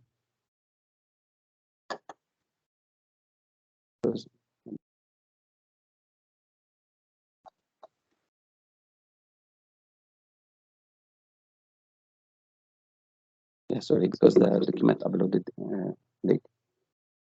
So D3-4, sir. Sorry, D233 exactly. Ms. Nada is replying us on an email on 26th June. This email, why I'm saying first, because I will go to an earlier emails, but I just want to highlight here one point. At the end of the email, sir, if you go down, it will be now, the end of the email is D235. She said, at this stage, it is not required to allocate resources from KSA. She means Saudi Arabia. We need just one of your current team in UAE to attend, even if they did the training previously. Why she is saying that? Because we discussed that if you want an engineers under this license, still we can do it from Saudi, but still they are confident they can do it with the existing team on UAE who is already certified and qualified. Now, on SERA, after all this delay, and after we got the license on exactly 15 April, or 14 April exactly, the SERA, sorry, the C team should start working hard to get this SERA license, whether using the UAE team or Saudi team or to employ people, regardless. So we found that until 1 May, there is no progress. We called them, there's an email also in the same pages here to Mr. Suhail, and updating us what happened to SERA. And they are replying us in this trail of email, if you open, sir, that at the bottom, if you open, what will be like page D245. D245, that we would, dear Ali, we would like to inform you that the changing the activity on the license on SECUTRONIC is under process. And once we receive the initial approval from DED, we will proceed with SERA. This means until 1 May, they are not getting the SERA. And then above that, sir, you will see an email from me, dear Suhail, that is page 244, that I am attaching to him the current SERA approval. And I told him if you can convince them with the existing team, and it will be better for us to save the time and the cost, of course. And then the trail of email, if you go above, Ms. Nada is asking us in page D242. She is asking us, said, dear Ali, once you get your new SERA certificate, please share it with us. That is in 25 June, sir. So Imagine from 1 May up to 25 June, this is a delay of 2 months. She is asking us if you have the new SERA certificate, where in the previous email, we shared it. We shared it 2 months back. This shows how it was not followed up very well by them. And I replied here that it is shared before, please see attached, that is in page 241 above. And from there, they start communicating with SERA. They start sending us back and forth emails. And they asked our team to attend portal training with the SERA, not normal training, portal training. And we attend, we pay the fees. We did everything. By 9 July, we found that they are starting even to talk to us about this seriously. And I can feel that they have the initial approval from SERA that we can start the process. So during July, all these approvals or all these trainings happened from our side. And we have shared to them our licenses in the emails. So in D237, we attach the certificates of our engineers. And we mentioned to them that everything is fine. So on 29 July, sir, we have approached them again to tell us what is the status, because there was a lot of communication between us. They are trying and struggling, in fact, to get it. They are unable to get the SERA certificate. We found that whether they are unable to get it, they are busy with other clients. We found that there is a delay because originally there is another 2-month delay from the beginning. So in 29 July, we found that still they are almost about to ask us for a commitment letter to SERA that we will finish the procedures in 60 days. They advised us to do it. We did it. We commit to SERA that we can finish it because we can do it, actually. It's not a difficult thing. So in 4 August, they get this warning letter from SERA. And I do not know until now, why they didn't share it with us. And if they share it, where is this email to tell us that we are warned? But in 4 August, you are warned. Can you pause a minute? Are you confident that this is covering the matters in dispute between the parties on the pleadings? Yes, my lord. The witness is covering the aspects that are to be brought to the court's record, my lord. Okay. But if your lordship would have a different suggestion, I would be amenable. No. So long as we're sticking to the issues on the pleadings, yeah. Very well. Yes, my lord. Yes. Yes. Thank you. I should finish. Yes, sorry to interrupt. Carry on. Yes, sir. My lord, so in 4 August, there was a warning from SERA to the company that you didn't complete the procedures. And this is a normal procedure from SERA that they fine companies if you didn't complete your procedures. You have to certify the engineers in your trade license and to also to get the license from them, and then to go to the Ministry of Economic to complete the procedures. Yes, it happened, which is 2000. And now we are blaming SEED. Why? Because you didn't complete. Up to 29 July, we are asking you the update on the same emails, and you are not updating us. And 4th of August, after 4 days or 5 days, you have a warning letter. In August, what happened? You didn't even, because we have a warning letter up to 18 September from the SERA to complete the process. So during August, we didn't find that you are really taking a serious action to do that. Because in June, you told us you don't need our team from Saudi to come, clearly in the email. And now here, we have told you that we have the certificates. We gave you everything. And you pursued everybody that you can do it on the existing SERA. And you showed us your influence before that you can do it. So during August, you failed, in fact, to do it. I cannot say failed. I can say you didn't succeed to do it, sorry. So we found that by 12 September, in 12 September, sir, we got a letter from SEED to stop their services to us based on a payment default. That is in page D75.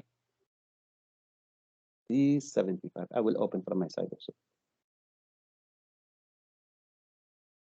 Yeah, this letter, which is payment default, they are informing us that by 18 September, sir, if we are not paying, they have no choice other than stopping or cease the services rendered. And from that date, even 12 September, we didn't get anything. We didn't get meetings. We didn't get any progress. Their team told us, now we are silent. We cannot do anything. We have instructions to stop the service from this date, and we cannot move without getting a payment. And my lord, if you see from 12 September, where they stopped the service, up to the end of the agreement, which is almost 3 months, we get nothing. We get nothing because they stopped. And there was no service, there was no license, there was no activities, there was no business meetings that time, there was no even SERA approval. And referring back at the beginning, we lost also 2 to 3 months. And in the middle, there are 2 months of delay in SERA without doing anything. And then the process happened for them and get active. And these emails, they are reminding us only in July, and that's it. So we feel as a company who invests 1.2 million dirham on this one, we are really not getting what we are promised. First of all, as I'm mentioning all these 3 things, the months we lost at the beginning, the 2 months we lost for SERA at the middle, and the 3-4 months we lost because you ceased the operations. So we feel we cannot. Why we have to pay the 500,000? Even we told you before that we need to pay it in September. We said that because we feel in July that you are not doing anything. We don't have a SERA certificate. We don't have a license. We don't have an activity. We don't see you are serious. We see even the meetings you are doing for us, sir. The meetings they are doing for us is an introductory meeting. That's they name it. And based on their advice to us, these meetings should be discovery meetings. Means I sit with you and I understand who you are and who I am, just general. And there was an advice, even don't make a presentation, since they are sometimes blaming a presentation. No, they said just let us shake hands, open a relationship. I don't know why they are saying that there should be no any other proceedings after that, because our agreement or our discussion says that we have a discovery meeting, then we test the water, we see what the customer need, what the customer have as a project in his hand or he wants to tell us, and then there will be other meetings. It will be decided based on our evaluation for these meetings. But other than this meeting, sir, we didn't get any second meeting with these clients. That's why we name it. We don't have successful meetings, and introductory meetings mean nothing in business, because okay, I can go to introduce myself to anybody in Dubai. Dubai is an open market. It's not difficult for me to go to any market and introduce myself. That's something easy. You just get an appointment and some relations and get it. So these business meetings is around, I think, 15 meetings. Out of them, sir, 7 meetings, and this you can see my reply to them on page, sorry, exhibit number 38. I will open it. What page? Oh, okay, I will give the page. It will be page D252. D252. 252, sir, we replied them about the meetings we have. If you see from in the email, we have meetings for I'mar, An-Nabuda, Damak, whatever, until the end. So the first 6 meetings, we used a presentation there, and even we didn't show a video there, most of them, as I can highlight in bold to them. And I was telling them, and I want to assure them, because sometimes they are trying to show us that we are not qualified, or we are not, we assist, low, so we cannot get the projects. We are trying to show them that, first of all, these clients, we are doing business with them before even, and that can easily to be proved because the dates of purchase orders are even before the meetings. So the meetings here went very well from our side, with I'mar, with An-Nabuda, and sometimes with the Mac, for example. It is the wrong guy that we met. So you are considering it a meeting. For me, I don't consider it a meeting. It's a wrong guy. In Jumeirah, in Miras, there are 2 to 3 meetings. Okay, we are fine with that. Then down, if you see, sir, at the bottom, there are 3 meetings with Dubai Port, SERA, King School, and Dubai Police, Dubai Municipality.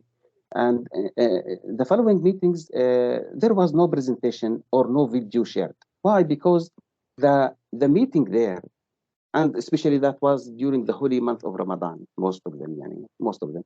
So we are just sitting for 10 to 15 minutes maximum with the guy, and we go and we shake hands. We just tell them who we are, and that's it. And there was no even progress on that one. On Sarah, it was not even with the right guys. In King School, it was for a small villa of 14,000 that they bring to us. But we discussed the schools, but how we can do the schools without Sarah or without a license even. Although even if we have the license, the school even doesn't have or didn't give them these projects, even if you have the license, by the way, because the school is not, the relationship between them is not that much strong, we feel. And in Dubai police meeting, for example, the number 4, we found that the guy who met us is really in hurry, and he met us not even in his office. It's in the corridors in a coffee shop, and he was in hurry. In Dubai municipality, the guy was searching his computer for some data related to him. I'm just saying that I just want to imply that the meetings is basic, introductory, and not very, very serious, that put us in a position where to go to another step of coming back to them to follow up on something. We even didn't get the success in registration sometimes with these guys, sometimes. So what I would like to say here, sir, that these meetings are basic. It is wrong to call them as deals, because sometimes they are using the word deal. Deal for me and business means there is a project, and this project is there in the market, and we have to bid for it. There is specifications, and there is a POQ, a bill of material, and we have to quote for it. We have to quote for the supply and installation. But we never face a single opportunity in all these clients to discuss even, because the type of the meetings we got is just only an introduction. Who is the private office and who is SECUTRONIC? So there was no deals, there was no tenders. And I surprised when they claim about our projects that we are doing in the SECUTRONIC FZE, our own company. Because we agreed from the beginning that this will work separately from you. The projects that you will get 5% is the project you will close with us. That's our efforts from the past. We are renewing contracts with the government, with private sectors, in our normal project that we are doing since 2008. And why you think that we use your logo there to get business there? We are already getting it without a logo, without a support, without a local even sponsor. We are doing it in our efforts. Your logo didn't help us even with these major clients that you feel that it's major for you. It didn't help us even. Your logo didn't help us. Your business didn't help us. Your follow-up there didn't help us. Do you think that at our level, after the private office, we can go behind you and take projects in our on using your logo? As I swear at the beginning, sir, we have never used their business card other than the meetings we go with them or we went with them that time. So the relationship for us end. We have lost a lot of time at the beginning, in the middle, and at the end. We don't feel that Seed should get the 500,000 they are asking as a pending payment, and we are also unsatisfied that when we see the emails they are sharing, or they are trying to prove that we are not qualified. How come we are not qualified? SECUTRONIC got a prize or award from Intersec, the biggest security exceptions, and Seed attend this award ceremony that we have the best assembly project here in UAE, for the Gulf. And our team attend, and Seed team attend. And they were sending us an email about it, congratulating us about it. And our presentations are used everywhere. And how can you assist it? And from the beginning, at the first presentation we did it with you, how you get amazed by it, and you accept us as your partner. And you told us it went very well by a statement. And then we end up like this, sir. So we have no business, we have no activities. Yeah. Sorry to interrupt you. Would you like to conclude? Because there will be questions that the Defense Council would be wanting to ask you. So I did not, if you could just sum up your submissions. I mean, your evidence, I could then, submit the evidence for the Lordship's consideration under RDC provisions. Yeah. Would you like to add anything more, or I think I covered have you concluded? everything right now about SER and about the license and about the business meetings. Thank you so much, Mr. Ziadat. My Lord, thank you so much for your patience. And I would like to submit the witness statement of Mr. Ziadat pursuant to RDC 29.41. Of course, yeah. Yes.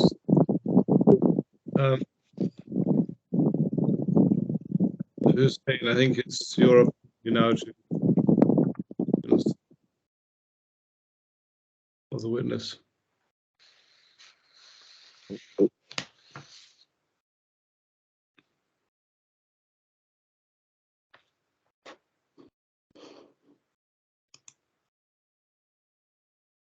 Ms. Hussein.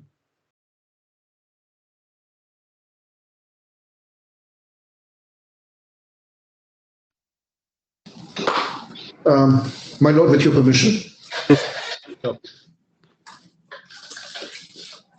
Can I start my cross-examination now? Yes, of course, yes. Mr. Ali Ziadat, would you be kind enough if you allow me to address you as Mr. Ali? Yes. If that would make it easy for you, or should I You've address gone quiet. You can name me Ali. Thank you, Okay. sir. Stop. I can't hear. Mr. Hussein, I think your machine is not working properly. My Lord, is it better? Any better? Is it any better now? Second.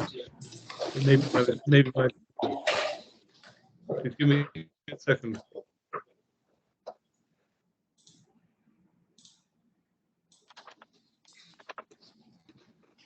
Yep, try again. Sorry, I think it was my end. No. All right, Your Honor. My Lord. So, Mr. Ali, how long have you been working with this organization? I'm working with SECUTRONIC since 2011. So that would be how many years until now? Yeah, you can say 11 years. Yeah, 11 years. Mm-hmm. But this company was in existence much earlier than you came? Yeah, it is 2008. So 3 years prior to you, who was the regional manager? Before me, you mean? No, before you, when you took over the responsibilities of the regional manager, who was the person working as the regional manager then?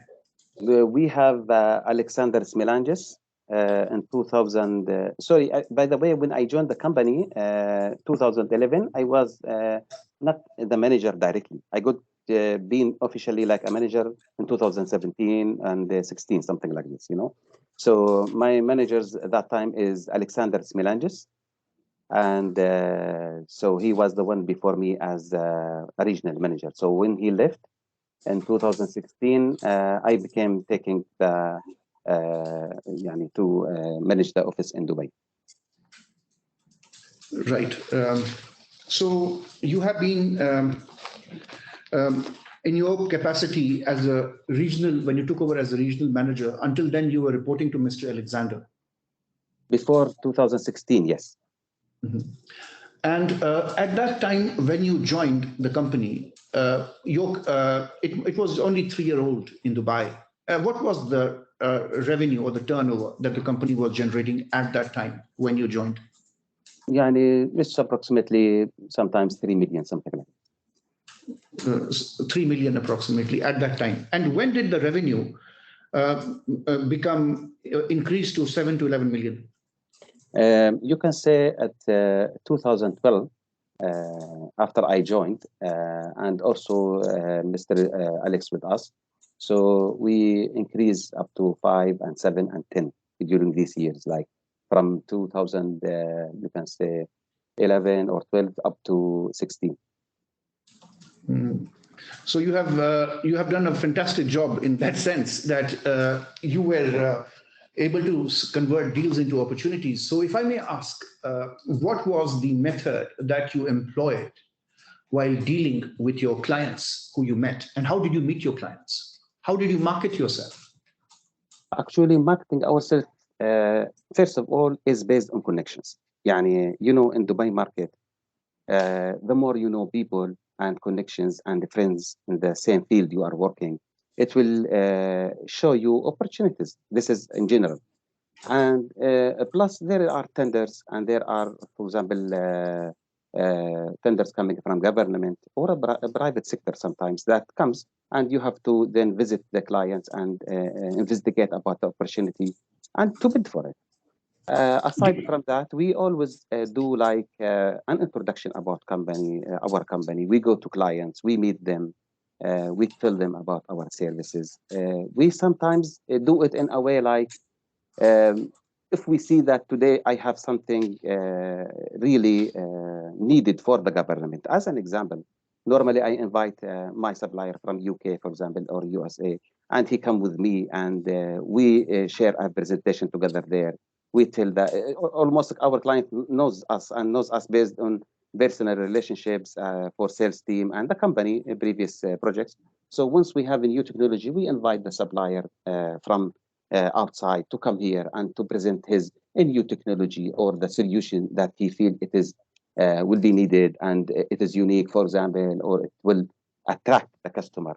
So, the customers will go after that for some steps of buying these solutions, whether they announce a tender and then they give it to you because you did the efforts, or they directly bid with, or they sign with you for a contract. So, since this is not my field, but you are an expert in the subject, can you tell me that from your free zone company, when you said that when you were dealing with the government, you were dealing with anyone, you were inviting your supplier from other parts of the world, were you also concluding contracts with them after these meetings were conducted with the government authority?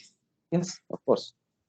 And you think the government authority would not ask you that you have a free zone license?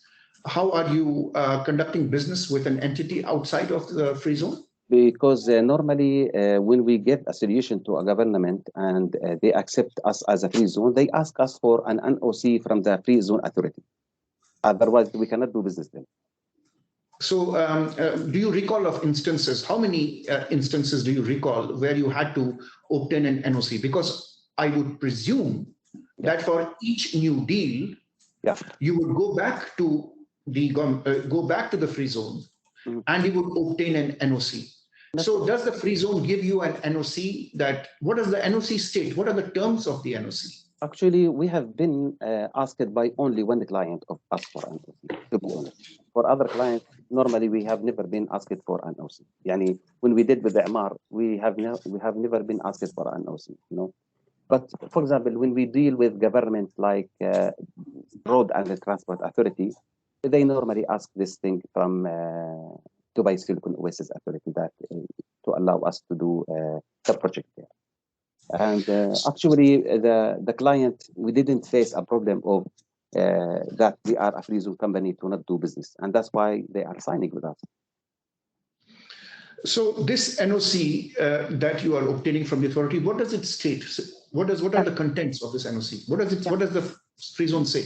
NOC is that there is no objection for the authority to allow SECUTRONIC to do this project with RTA, for example.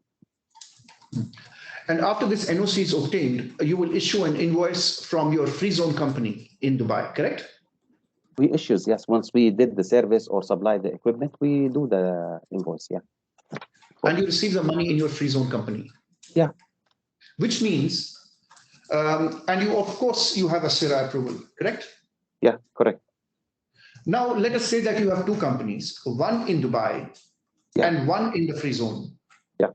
So it is your choice with which company you will bill the client. Okay. Is this correct? Do you agree? No, because in the other company is not complete. How I can bill? Because now it is established as per your submission, as per your statement, that through your free zone company, you have in the past dealt with government authorities, and sometimes an NOC was required, and you recalled one instance when Yeah. NOC was asked, and at times you said NOC was not required, and you dealt with them directly.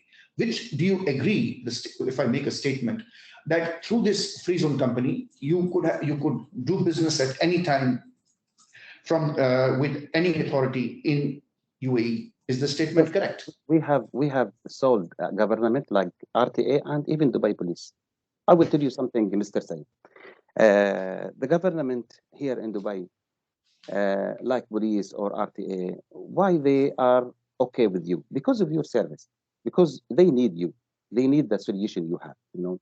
And once they need the solution, they always facilitate to you the approvals for getting in their facility, on getting permissions, in getting work permit with them, and getting approvals. Yani, that's why we are a registered company with them. Since 2011, I registered SECUTRONIC with product. No, I take your point. I take your point that it is possible for a free zone company, and thank you for this guidance, because I was under the impression that a free zone company cannot directly do business with the government. So now I understand that a free zone company can do business with the government. So if you have a Dubai company and you have a free zone company, you are very lucky. You can you can choose which company should do business with which client. And I think that is a good option to have. Can I ask you one important question, Mr. Ali? I want you to just have a quick look at the particulars of claim. And can I take you to page A3 of the particulars of claim? Page what, sorry? Page A3. A3? Of the particulars of claim? A3, 1 minute. Yes. Okay, A3. Now, if you look at paragraph 6, which runs into page A3, it is stated that, if I may read with the permission of the court to you, from there is a reference in the last part, Mr. Yasir Nagadi, CEO, and a representative for the claimant, will in due course and in detail be explaining the experiences of the claimant following the signing of the agreements by way of witness statement. I haven't seen his witness statement. He is the CEO of the company. I presume CEO is bigger than the regional manager? Yes. So why was his statement not filed? The reason is Mr. Yasser left the company.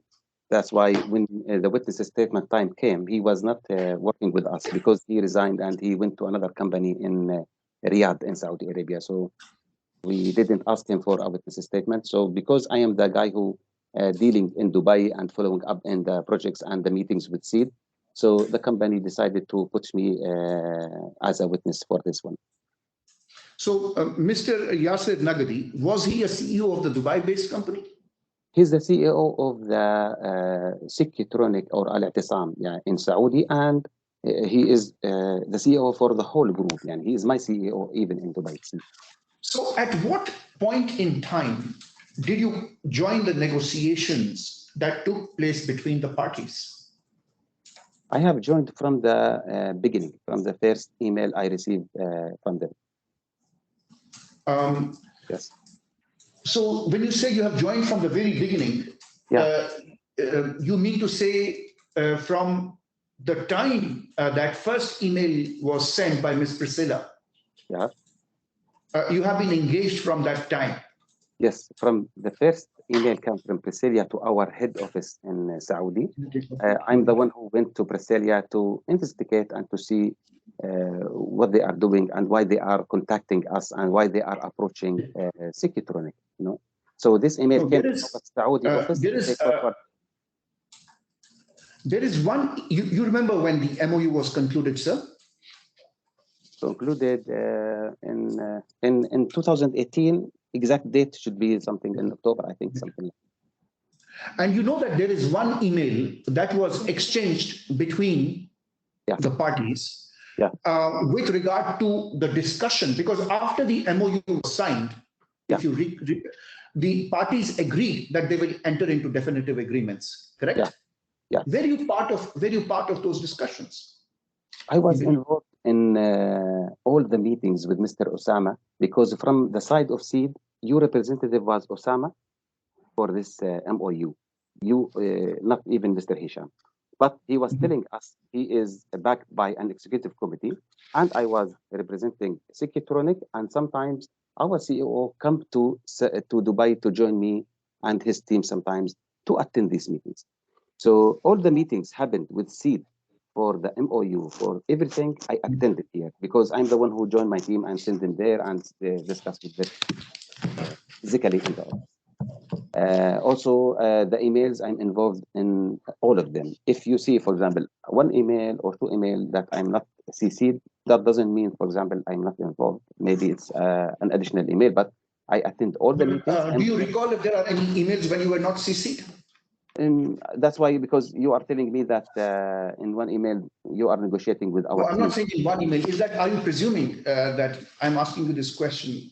Because, based on your talks to me, that you feel that there is an email I'm not copied or something. No. What I meant was I wanted to understand the extent and nature of your involvement. Can I take you to C-158, if that is possible? C-158. C-158? 158. 158.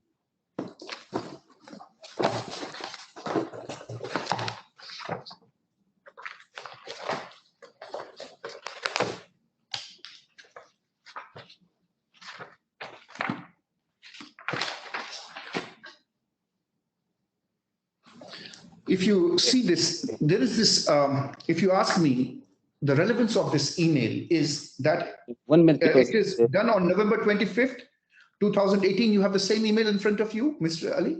1 minute, because the document is not appearing. 158. No problem. Just 1 minute, sorry. No problem, sir. Sorry to interrupt, Mr. Said. Can you please put your camera on? Oh, is my camera off? Yes. No, your camera's on. Yes, my camera is on. It's on. All right. I can see you.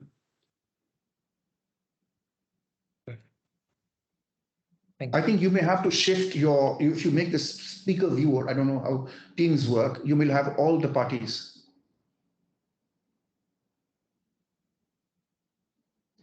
I am also not able to view Mr. Hussain. I'm not sure if there's any technical issue. I really don't know. I could only see your lordship and Mr. Ali. I don't know what the problem is, but I can see Mr. Hussain and Mr. Ali. It is a very important email. As long as my lord can see, I am in good humor and I am in good books. If you lose sight of me, my lord, I will stop immediately. But as long as I'm in your sight, because this is an important email, I don't want to lose the issue in the technicality of this argument. Do I have your permission, my lord, to continue? Miss Bajoy, can you see Mr. Hussain? Not yet, my lord. I think probably it's Mr. Hussain. If you wait for a moment, we'll just see if we can solve this, because I think it's important Ms. Bajoy can see what's going on. Your Honor, I'm going to speak to the IT team to see if there's a solution for this. But be careful. It's not a problem with me or with Mr. Hussain, I don't think. Mr. Ali, can you see? I can see the three of Mr. Said also. I can see. Yeah, I can see for everybody. So it's only Ms. Bajoy, I think, who has a problem. Yeah, my lord, I should be okay with that. So long as the witness can see Mr. Hussain, I'm happy with that. Okay, we'll continue then on that basis. But if you think you're running into problems, let us know. I would be. Thank you so much, my lord. Yeah. Yes, Mr. Hussain. Thank you, my lord.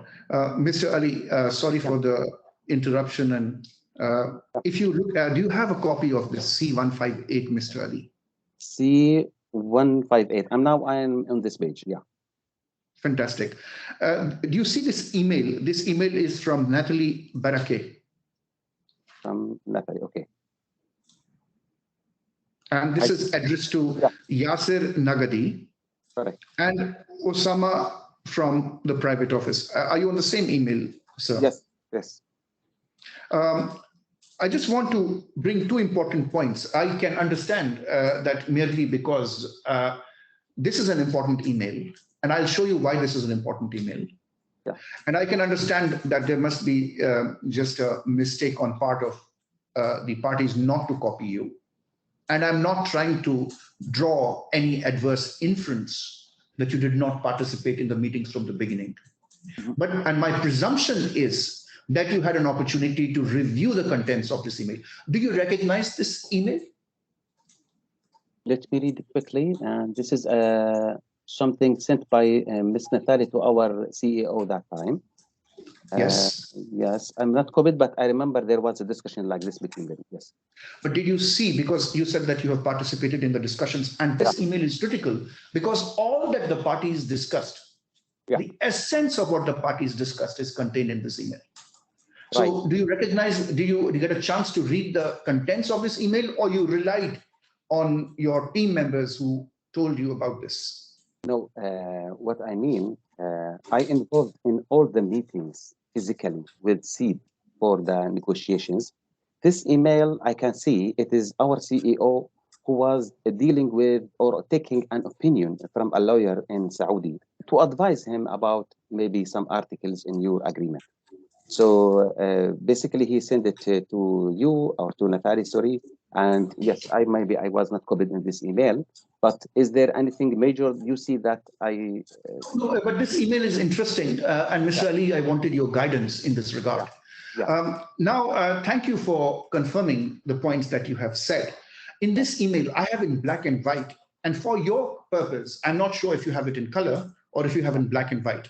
If you have in black and white, let me explain how we should read this email. There is the part which is in light font, and that is SECUTRONIC. Those are the questions from SECUTRONIC. Yes. And then there is this bold part, and the bold part contains the reply from the private office. Have you been able to see the note the difference? So you mean I can see a document or the email, there is something in red and something in black, correct? This Fantastic. So I'm sorry, because I am using a hard copy. So I was wondering whether what is appearing in front of you is in color or in black and white. Yeah, if you can help me. Can I help you? Can I take you through the critical parts of this email? Please. Mr. Hussain, you're saying the red, I've got color, the red parts are from the private office? The bold ones, I will just confirm to you. I will see it. I'll just confirm to you in a second. Let's just do it this way. The red one is from the SECUTRONIC. And the black one is the comment from the private office. Red is SECUTRONIC, yeah. Yes, red is SECUTRONIC. Now, so what happened? Between brackets is your reply to the red thing. In between brackets, you are replying. That is correct. Thank you for that addition. Appreciate. Okay. Now, I want you to see the cooperation agreement written up there. And then I want you to see there is a revenue sharing agreement written in between, in the middle of the page. I want you to look up 6 lines above revenue sharing agreement. It starts with the annual target is a mutual target. Cooperation agreement you are talking, or? You have this page C158. And I'm talking of 6 lines above revenue sharing, which is in the cooperation agreement. And it starts with the annual target. Okay. Now, the annual target, this is what we reply to you, to your team, the annual target is a mutual target for both parties to work hand in hand and achieve. The private office is not taking fees to generate business. However, to open doors for SECUTRONIC to generate business. Let me stop at this word. I'm going to go to the next line as well, but let me stop at this word so that we have clarity on the issue. Did you read the comments of the private office in this regard earlier when the negotiations were ongoing? I have read this one. Yes, I remember. Actually, not at the same time exactly later. I can to be because not on November exactly, but after that. When do you think you would have had a chance to? Not sure exactly the date, but I read this email for sure. I look in it, and after a couple of months, if I may say, a couple of months. Since it's 2 years, I cannot exactly tell, but I can tell you something. After these emails, what happened? You went to MOU, correct? Sorry, no, I'm still on the email. I'm so sorry. After all these negotiations on this email, you went to sign an MOU. No, not at all. This email is dated 25th of November 2018. After the relevance of this email is because MOU, you have said in your witness statement that MOU represents the basic agreement of the parties. Yes, right. You have brought in the essence of 30 million in your thing, and you have said why MOU is the principal thing. Now, this email and this discussion took place after the MOU. And if you were so heavily involved in the discussion prior to the execution of MOU, was there any specific reason that you were not consulted at the time of signing the definitive documents? Okay. The agreements signed after MOU, if you look in MOU, and before signing the MOU, there is an email from the CEO, Mr. Yasser, asking to add in the MOU shared 13 billion target. There's an email there, and that's fine. I'm on the issue because you said, I'm sorry, Mr. Ali, you said that you took a couple of months to read it. But I can say that I read this email. I cannot say how many days when I read it, honestly, because this is. Was this email read by you after the definitive agreements were signed? No, before. But you do not recall when the definitive. Do you recall when the definitive agreements were signed? Yeah, it's not about not recalling it exactly the date because I'm not copied that time. So later, when we start talking, I can remember that we have discussed that you have discussed with this Yasser about some points because we were sudden after signing the agreement that you see is trying to exclude themselves from the responsibility of the target. The CEO, the CEO understanding from your side and the email he sent to you to add the share target 30 million, he is in trust that this is something he is looking for. Mr. Sayed, why do you think Mr. Yasser is investing 1.2 million to have a sponsorship, for example, if I don't want to get business of 30 million? I'm so sorry that we are digressing from the topic. Mr. Ali, I'm so sorry. This is my cross-examination. I'm just confused and I just need your clarification if you don't mind. And pardon me for putting this burden on you. So you mean to, can you please confirm for me that when, do you recall when the definitive agreements were signed, the date from your memory? Exact date, it should be something in November. November what date? Exact date, I have the agreement, Do you want to do you want to have a quick look at the agreements to look at the date? Should we give you? We can, yes. Yeah, okay, to refresh your memory? Yeah. So the agreement, let me see the place of the agreement on the documents. If you need the exact date, I don't know if the exact date is, you mean the day exactly. So let's say. Agreements were signed. So for example, it was, let's say for example, exhibit number 5. 1 minute. Page number 17 December 2018. exhibit number 5. So exhibit number 5 is the. So let me refresh your. It is these agreements were signed. I open On it 17th December 2018. When you look into the agreements, they were signed on 17th December 2018. Yeah. So this email that I'm referring to is dated 25th of November 2018. which is before it. So it is almost 23 days later that these agreements were signed. So the agreement signed here. The date. So did you? My question is: did you get a chance to review the contents of this email? Not So which means that you had a chance, but you looked at it after the agreements were executed. Yes. Yeah. So I take on record that you had a chance to look into this email after the agreements were executed. So clearly, then I cannot hold you. I cannot then say to you, but you can still explain to me from your knowledge, if I may ask you. In this email, I read out to you a part which says, the annual target is a mutual target. The private office is not taking any fees to generate business. However, to open doors for SECUTRONIC to generate business. The impact of, so when they say that open door for SECUTRONICs to generate business, what was your understanding after the agreements were executed? Did you tell your team, that why did you agree to such an understanding? I cannot ask my CEO why you are not signing, first of all, because he is an upper authority to me, first of all.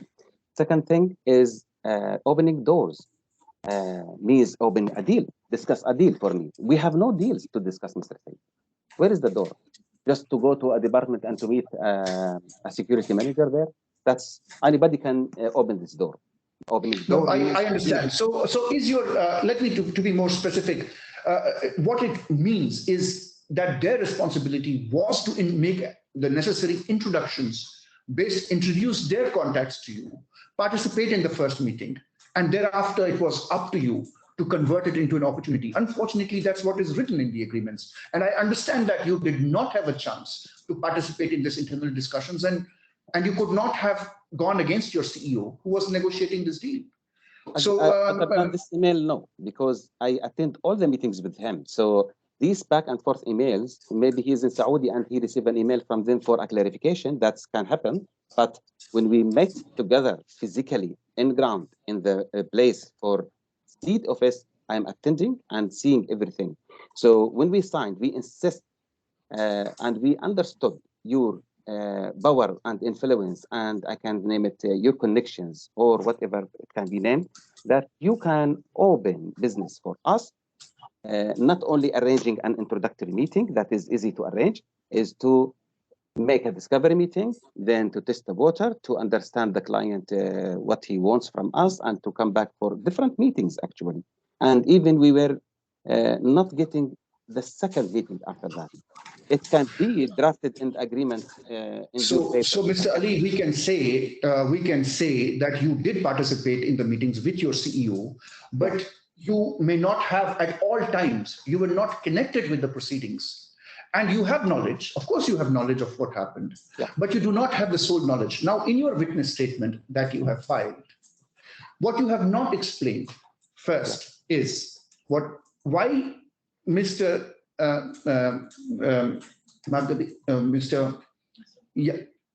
Yasir did not, I apologize, did not file this witness statement, and why you are filing this witness statement, and you have not explained what was your level and extent of your involvement in the entire negotiation process, and what was the extent of your involvement in the decision-making process. Because when you make a witness statement before a court, the court and the opposite party is relying on your witness statement.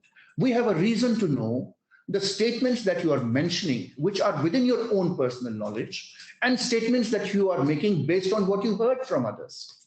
When I look at this email, Mr. Ali, which you very honestly, and I appreciate that. I thank you for your very honest approach. You said that I did not get a chance to see this email until after the agreements were executed. Now, why this email is important is because if you read the same thing that we were reading, the next line, which I did not read to you, says the impact of not achieving the target is a renewal or a termination, depending on evaluations of both parties and contribution. Mr. Ali, I confirm to you that this is the only word written in the entire documentation, unless something has escaped my presence and the council can bring it to my attention. I have not seen any discussion where it is stated what is the impact of not achieving the target. Now, Mr. Ali, you have made a very big witness statement. In your witness statement, you have blamed, you use the word muscle and power and influence. Of course, we are going to address those points subsequently. But at this point in time, I am only concerned with the fact that your witness statement does not say, were you aware, did you ask your CEO, why did you negotiate such an agreement which does not say or does not give what will happen if the target is not achieved? Why is this? You have read the agreements, Mr. Ali, haven't you? Yeah, yeah. Type, is there any clause that addresses this question? What would happen? Can you please go to page number D273? D273. 27 or 273? 274. D274. Yeah, there are some emails here, trail of emails between me and the private office, which shows you that, for example, let us read this important email, for example, as an example. Yes. In 10 October 2018, we are getting a reply from it. I'm getting the reply because this shows you that I'm discussing also the terms with them, not only my CEO.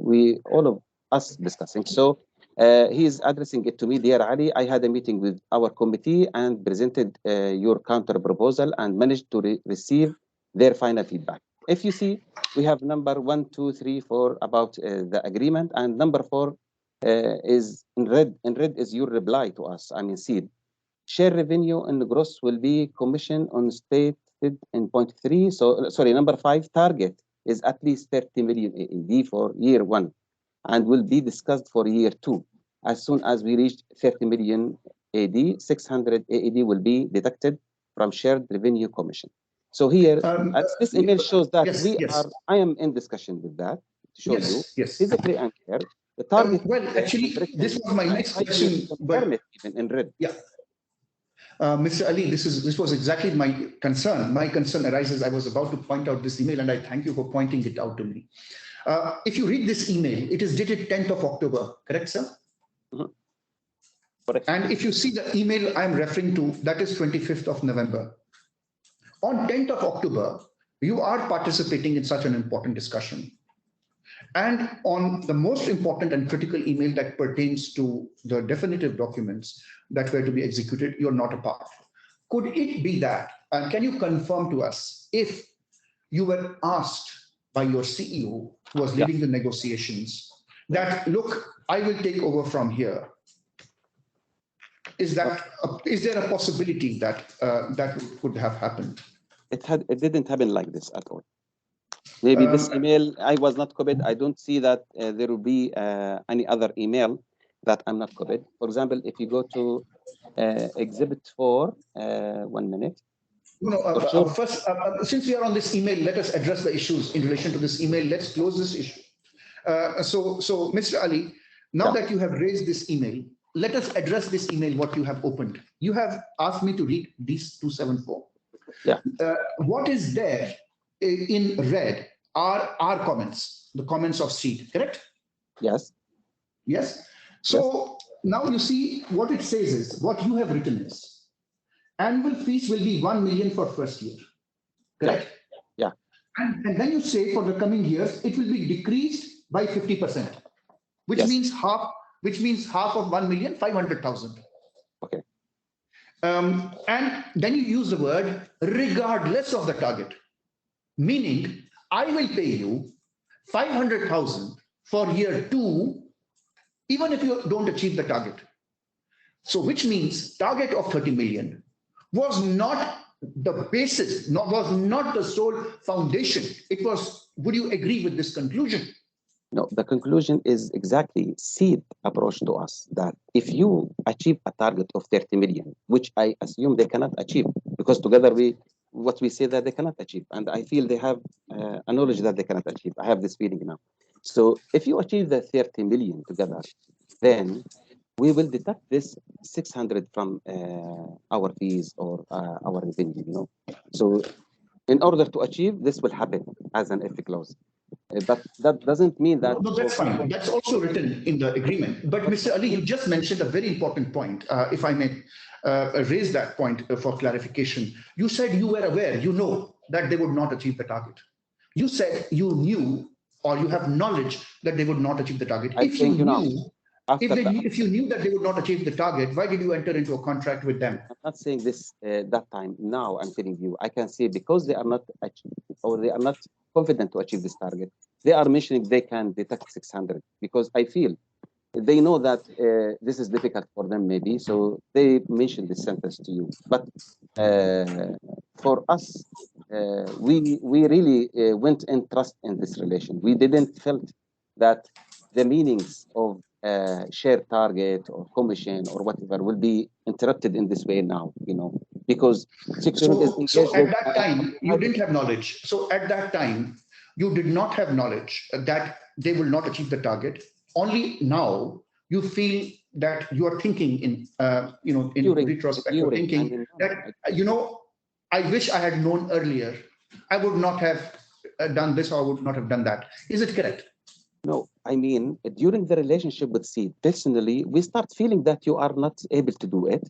But today I'm explaining to you the sentence you are referring to, that you will deduct 600 from the fees if we achieve, for example, 30 million. You are writing it, I assume, you are writing it because you feel you will not achieve this target. Because you. Yes, Mr. Ali, I'm so sorry to interrupt you, because I'm on a point that I want to clear, and then we will move on. I don't want to inconvenience you with the same line of questions. So, Mr. Ali, you pointed out that you did not have knowledge at that time. You had knowledge, or you did not have knowledge at that time whether they would achieve the target. You know what, Mr. Ali, I want you to take you back to that same email that we were discussing before this, which is C158. It is very important. I want to read out something very important to you. Perhaps that might C158. Okay, one. The same email we were addressing prior to this. Okay, I will open one. Okay. Now, if you see, it is again C158. If you come to the bottom of it, to the bottom line. Just allow me 1 minute, because I changed the page. C158.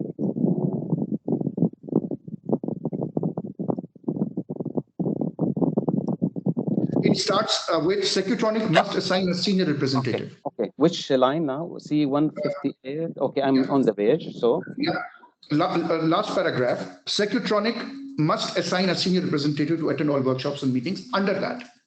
Which paragraph? Sorry. Last paragraph of C158. Seed support will be on preparing. Let me read it for you, sir, if you permit me, Mr. Ali. It says Appendix A, Stage 2.8. This is your team, SECUTRONIC, writing.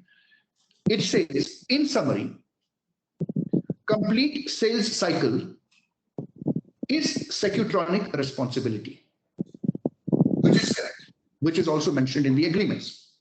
However, we need their influence, their means Seed, on pricing so as to cover 10% revenue share. Question that you're asking your team is, will Seed support be guaranteeing the win? Question mark. What if client has a bid or tender? Question mark. You see, we have also been told that we are in breach of tenders and other things. We are looking at the communications existing in the past. What if client has a bid or a tender? Question mark. As per above, meaning the comments of Seed as per above. No, look at the word.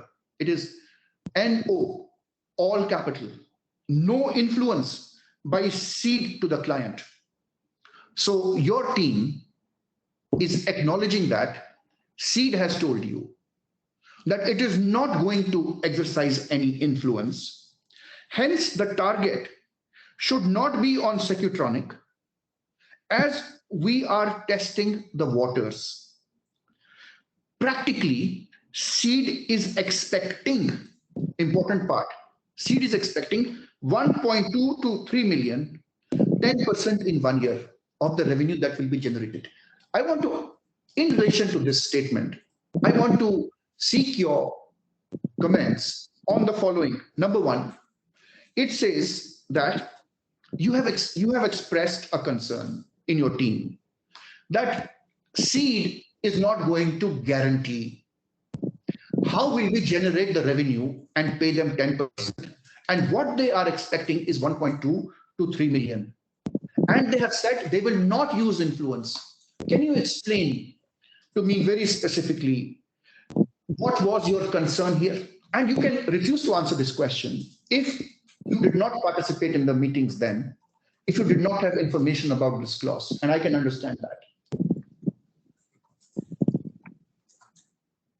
This sentence that you read now, it is written by an advice from the lawyer to Yasser. This is what I can see in the email.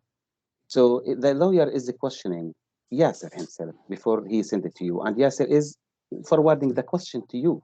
So he is discussing with you. He's not confirming anything. He is telling, you are telling us you don't want, for example, to do this, and then how you are asking us this amount of fees if you are not doing the business. And So lawyer, I mean, this is advice of the lawyer to our. now where does it trying say? to show to you what is your answer to that somehow. No, I will definitely, first let me understand the question. If I understood your question, I will answer. My question is, where does it say that this is from the lawyer, and lawyer is not part of your organization? Is lawyer not part of your organization? It's not part. Lawyer is not part? Now, let me read the first 3 lines of this email. It says, following, third line, dear Yasser, following are the feedback from our legal and committee. So it was not just the lawyer, from the legal. So this agreement was debated in the committee. Now this, it seems that you were not present in the committee when this clause was being discussed. Is this correct? I'm not a legal person. You recall this discussion? Yeah, I'm not. I mean, as Ali, I'm not a legal person, you know. So he means here that he took an opinion from a legal point of view in the company that why you are, Mr. Yasser, for example, not asking them to change this clause or to let them be responsible for open these doors for you and to generate the business. This is the advice of the lawyer to him. This is how I understand it. Yes, Mr. Ali, following are the feedback from our legal and committee on the points that you have mentioned. Anyway, coming back to this issue, anyway, it's okay. I don't want to waste. Just a note. Though I'm not in this email, for example, a lot of times our CEO collect information from all of the team of SECUTRONIC. In this case and other cases, what is your opinion? What is your point? So normally, sometimes he collect the information and he take it, and he doesn't exclude us from taking opinions or advices to him. Never. But in this email, for sure, he sent it directly. We do not know why he didn't copy somebody there. He is sending it directly to you, addressing to you the concerns of the lawyer or the legal party consult with. So this is how I see it. So the reason I ask this question is if you had mentioned this in your witness statement, that sometimes the information is not your own. Sometimes this is the information where you were asked for your advice and consent, and you did not have a direct say in the whole process. Because you see, I'm relying on a witness statement. The claimant is relying on your witness statement. So your witness statement should have an exact description of how you came in the knowledge of how you got this knowledge and information. Because if your witness statement is a statement of truth, it has to be relied upon by the court and by the parties. So we have the right now. Thank you for telling us now that the procedure followed in your company internally, if I'm correct, was that sometimes the CEO would approach all his teammates and ask them for their opinion on a specific issue. Is my understanding correct? For example, if you see the letters comes from Mr. Yasser to you, who is forming these letters or this? No, that's fine. My question is, I want an affirmation from you. I want a confirmation from you. Is because I'm relying on what you said. So this is correct, Mr. Ali, that sometimes the CEO would speak to his parties who are deliberating in this and ask them for their opinion, and it is the CEO then who will take the final decision. Of course, normally in any company, CEO is the decision maker for everything. He Yes, takes and sometimes the CEO may or may not ask for information.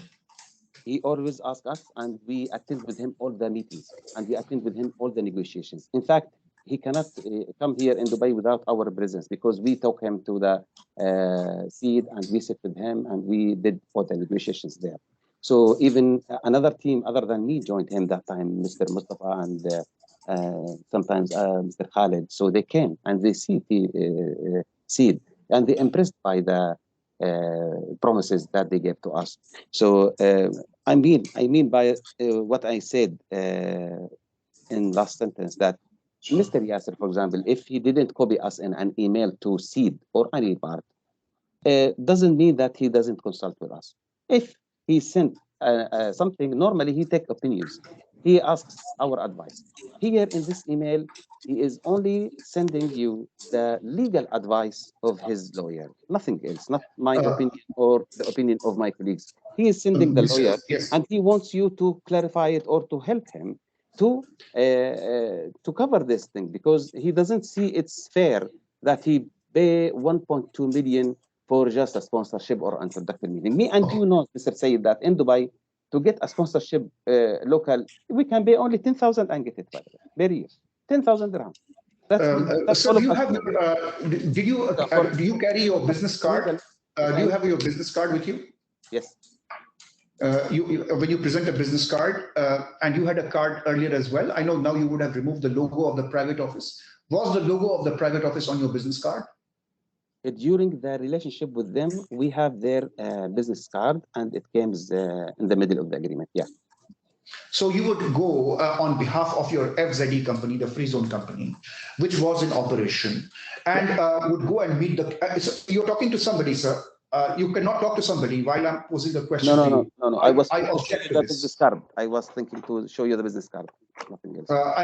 I apologize. I mean, we are in a court, and this is a very important question. Thank you for the card, but you have already confirmed my point that you were using at the relevant point in time the logo of His Highness, the company, the private office, and you were approaching clients using your free zone company. Now, one interesting point that you have mentioned in your witness statement is that you have been, if I may just refer to your words, that would be more accurate. You have stated that you have been very successful in generating business. Am I correct?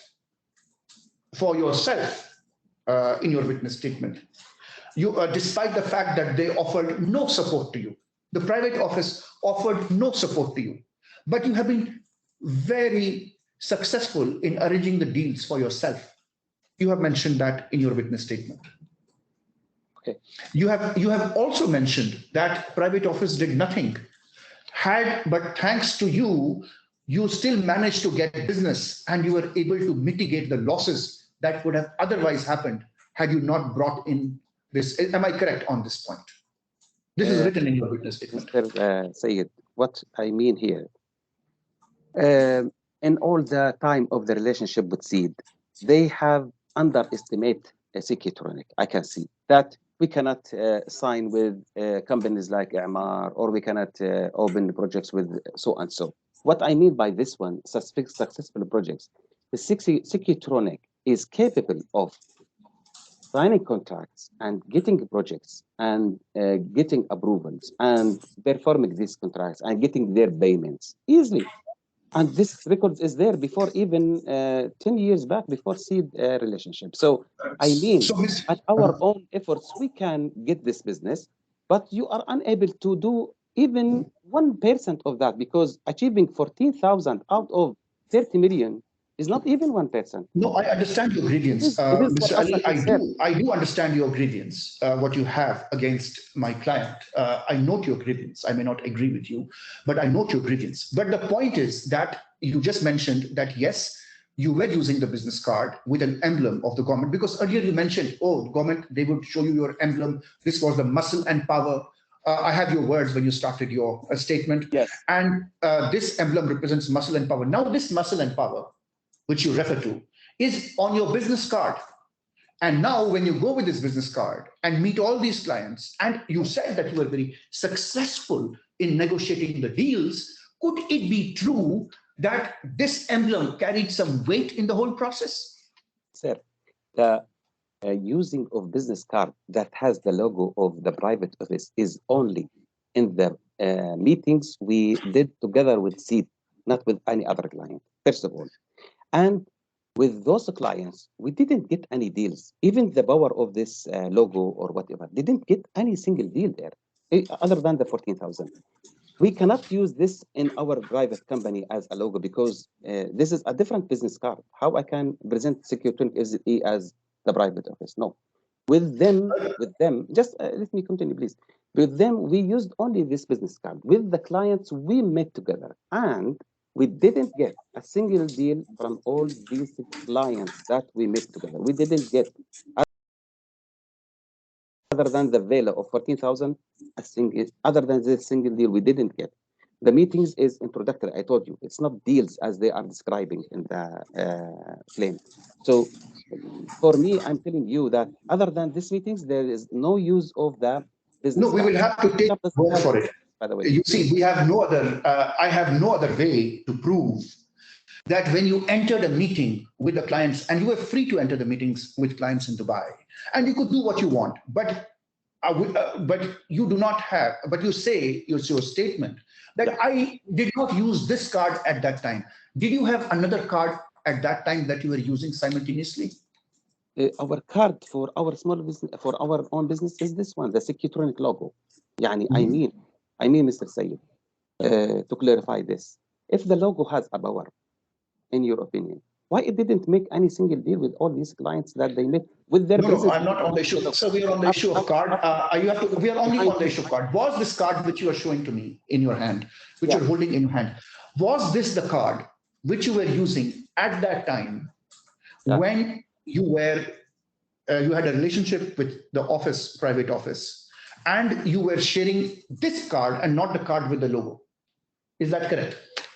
The correct statement, exactly. Yes, we use the private office cards for the meetings that we met along with the private office. We use our own card for our normal process. But by the way, I'm telling you, not normally we use the business card because we are already well known. Yani, believe me, in Dubai, maybe I didn't give even my business card this year, maybe 1 or 2 times, because I know the guy. Even I go and I know them 11 years back, so I don't need to introduce myself every time, you know. So I'm already introduced, I'm already known. So, but for the new targets that we asked them to go and open business, we use their business card, and it has no implement. So this, you joined in 2000, you have been working Objection, for 11 years. This question has already been asked and answered, and I'm not sure why. It's a very important point. It's a very important point, my lord, because if this question, my question is, if this card, was this card in existence when you joined? It's already been asked, and answered. Was there an older version of the card? Mr. Joy, this is the DIFC. It's not an American trial court. We don't have quite the same strict rules about asked and answered. So carry on, Mr. Hussain. Please. Thank you, my lord. Thank you a lot for the guidance. Thank you. So, Mr. Ali, I want to close this issue, and you help me close this issue quickly. It will be helpful. I am only asking, when you came and a card was given to you, did it have the logo of private office or not? I use this only with private office meetings. With the private office meeting, because when I join the private office in a meeting, for example, with a client that they introduced to us, we show them the private office card that have their logo. In my opinion, and if you can see, me and you, everybody has his business card, even 10 years back. That's, I cannot use in their meeting. Let's leave the issue of card aside. Let's leave this aside. Let me ask you another question. Do you remember when you joined us, we asked you for a list of your clients? Okay. You remember, sir? Yeah, you asked us. We asked you to give us a client list. Yes, yes. Of the clients, because our objective was not to overlap with the clients that you're already dealing with, correct? Okay. Now, is this correct, sir? You agree? Okay. When we gave you a wish list, actually, why we went to a wish I have not completed my question, sir. I'm just asking you for a confirmation of an important fact. In this wish list, there are certain clients with which you have already done business, which you have given to us. Is this correct? Only I'mar, by the way. I'mar is before we know you, before we know Seed, there was no I'mar project in ground. We got an opportunity from Netherlands through our partner NIDAB to sign with I'mar, and because we are partner with them, they advised I'mar to put us there, and there is a communication in written on that. No, and that's fine. So you're saying that, no, I only want to know at this time, there was only one overlap of one client or more? If you can give me just 1 minute to continue. After this project, we got to throw our partner as a gift, and because he trusts us from Netherlands, we performed the project and we got the order, me and our board members, and visited the private office and told them, guys, after a long time telling you that we are capable to gain project like this, you are telling us, you are underestimating us, that we cannot approach I'mar or these people. We showed them a purchase order. And then we told them this is Mr. Ali, I'm on a different issue. I'm just on a very simple confirmation. Sir, you give us a wish, there was a wish list. We don't have like... Okay, so do I understand you correctly? So your statement is, because you see, we have to be very brief. We have to break for lunch also. So I just want you to just confirm this part for me. So you agree that there was a wish list and you had one client, Imar, that you dealt with, and you shared those and there was no other client that was working with you that you shared with us, correct? They don't work with us like we have major projects with them, of course, because the clients that we showed you. Imar was the only client. So my point is my point is Imar was the only client. Oh yeah, because the orders that we showed you is earlier before the relationship, like Annabuda, for example, like RPA. So once you gave the wish list, once you just give us your thought on this, and then I will address the court. When you used to go for these meetings, could there be a possibility that you would sometimes say that we are a partner with the private office and show your business card and not necessarily give them, but only for the muscle and power, show them how well connected you are in the region? Okay.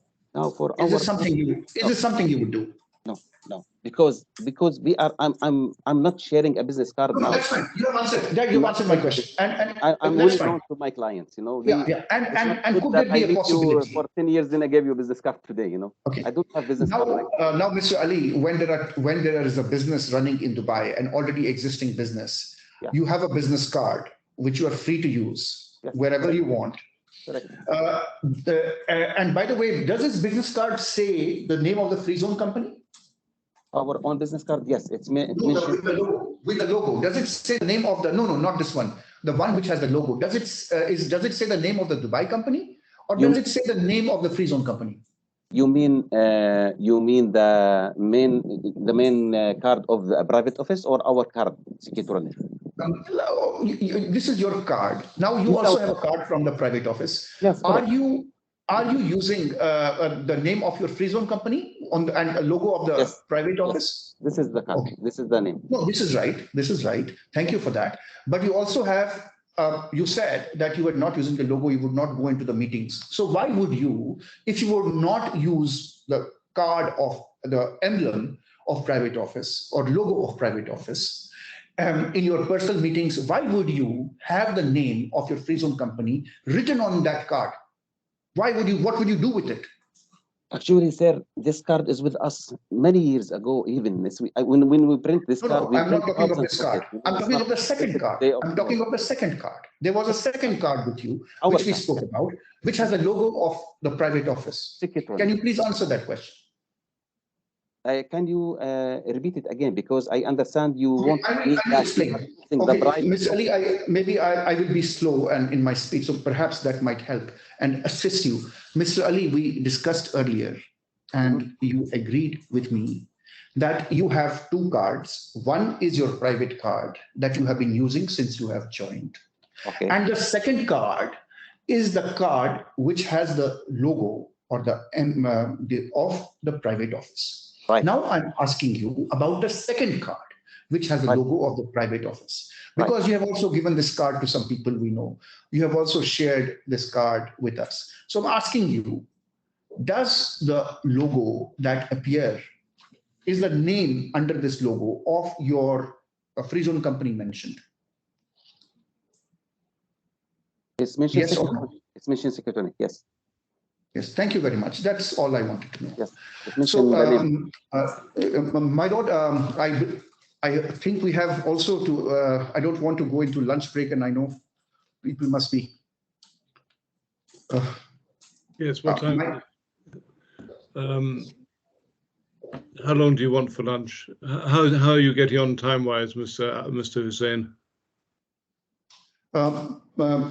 To be honest with you, my lord, new facts are emerging which are not there in my statement at all. I was expecting to complete this in 45 minutes, but I guess there has been an abundance of information. So I would say fairly, I will try my best after lunch to be fairly quick in my questions, but let's say 90 minutes. Right. So that 90 minutes would be 12, 5. Shall we just stop for 45 minutes for lunch? Is that right? Absolutely, my lord. Yeah. Mr. Ali, Mr. Ziadat, we were going to break for 45 minutes for lunch. Can I urge you not to speak about your evidence to anyone else in the meantime? Do you understand? Okay, sir. Okay, thank you very much. Right. Thank you. We'll resume at it's now nearly 11:15 UK time. So meet at 12 o'clock, which is 3 o'clock UAE time. All right. Thank you very much. Thank you. Thank you so much. Good afternoon, Mr. Hussain. Very good afternoon, my lord. Are we ready to review? Yes, my lord. With your permission, if I may. Yes. Mr. Ali, a very good afternoon to you. I hope that we can quickly this time run through our questions, and I will be very grateful if I will ask you a specific question, you just respond to the extent you can, so that we can complete this even earlier than 90 minutes. So I'll be so this way you will be relieved of this stressful sitting on this stressful chair, and I'll be relieved from this stressful job. With the permission of the court, I wanted to ask one important question, Mr. Ali. The issue is this number 30 million. Who proposed it? This was a question from the private office to us as to discuss what is the expectation target that we can close together here in UAE. So we suggested to them that if we are closing 4 to 7 million, we assume that we will have triple of that or something. So we agreed together on 30 million. So it was you who proposed that we are making 7 to 10 million annually. And with your participation, we will be able to make another 3 to 4 times this revenue. Yeah. So possibly approximately, and that's how this 30 million number came. Yeah. So the private office took your number into account and took into account that if they achieve this goal, They will have 10% revenue sharing. At that time, this was 10% in the discussions, correct? You mean before it's changed to 5? Before. And subsequently, it was agreed to 5%. Yeah. So we told them that we are closing in Saudi around 110 million. In Dubai, we are about 4 to 7 million. So we are expecting from your side to help us to achieve around 30 million. So revenue sharing was an incentive that if the private office will do this, this is what they will get in addition to what you have agreed to pay them. It will be good for them to close projects, yes. Thank you, sir. So in addition to the annual fee of 1.2 million, you gave them the incentive that if you introduce clients to us, and if those clients are successful in working with us, in such an event, we will give you an incentive under the revenue sharing agreement of 5% of the revenue. Is my statement correct, sir, if I framed it correctly? Yes, if they close a project with us, yes, we will give them the 5%. Thank you, sir. So can we, Mr. Ali, can we move to this addendum A to the revenue sharing agreement? Which is, I will give you the reference. Which page? I will give you 1 second. Please bear with me. After lunch, I have become a little slow, so give me a few minutes to.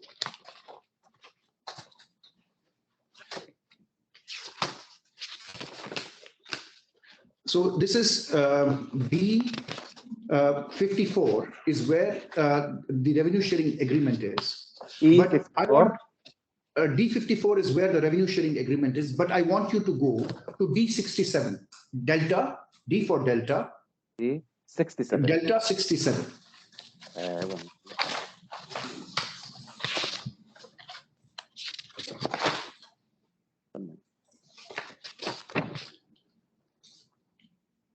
So you are familiar with this document, sir? Well, I'm opening it. 1 minute. 67, yeah? Yes. Okay, now I open it. Perfect. Sir, are you familiar with this document? Yes. You are familiar with the contents of this document? Yes, of course. So this document, in sum and substance, what does this document contain from your perspective? Why is this document important for you? Appendix A. This, you mean, there was this document introduced by SEED to define how we work together, you know. So they mention, for example, reviewing of targeted criteria or agree on next steps that the partner and SEED together to achieve, and also to agree on the way forward. Meaning that, in other words, this part refers to the rights and responsibilities of both parties. Somehow, yes. So there is stage 1 where it is stated SEED responsibilities.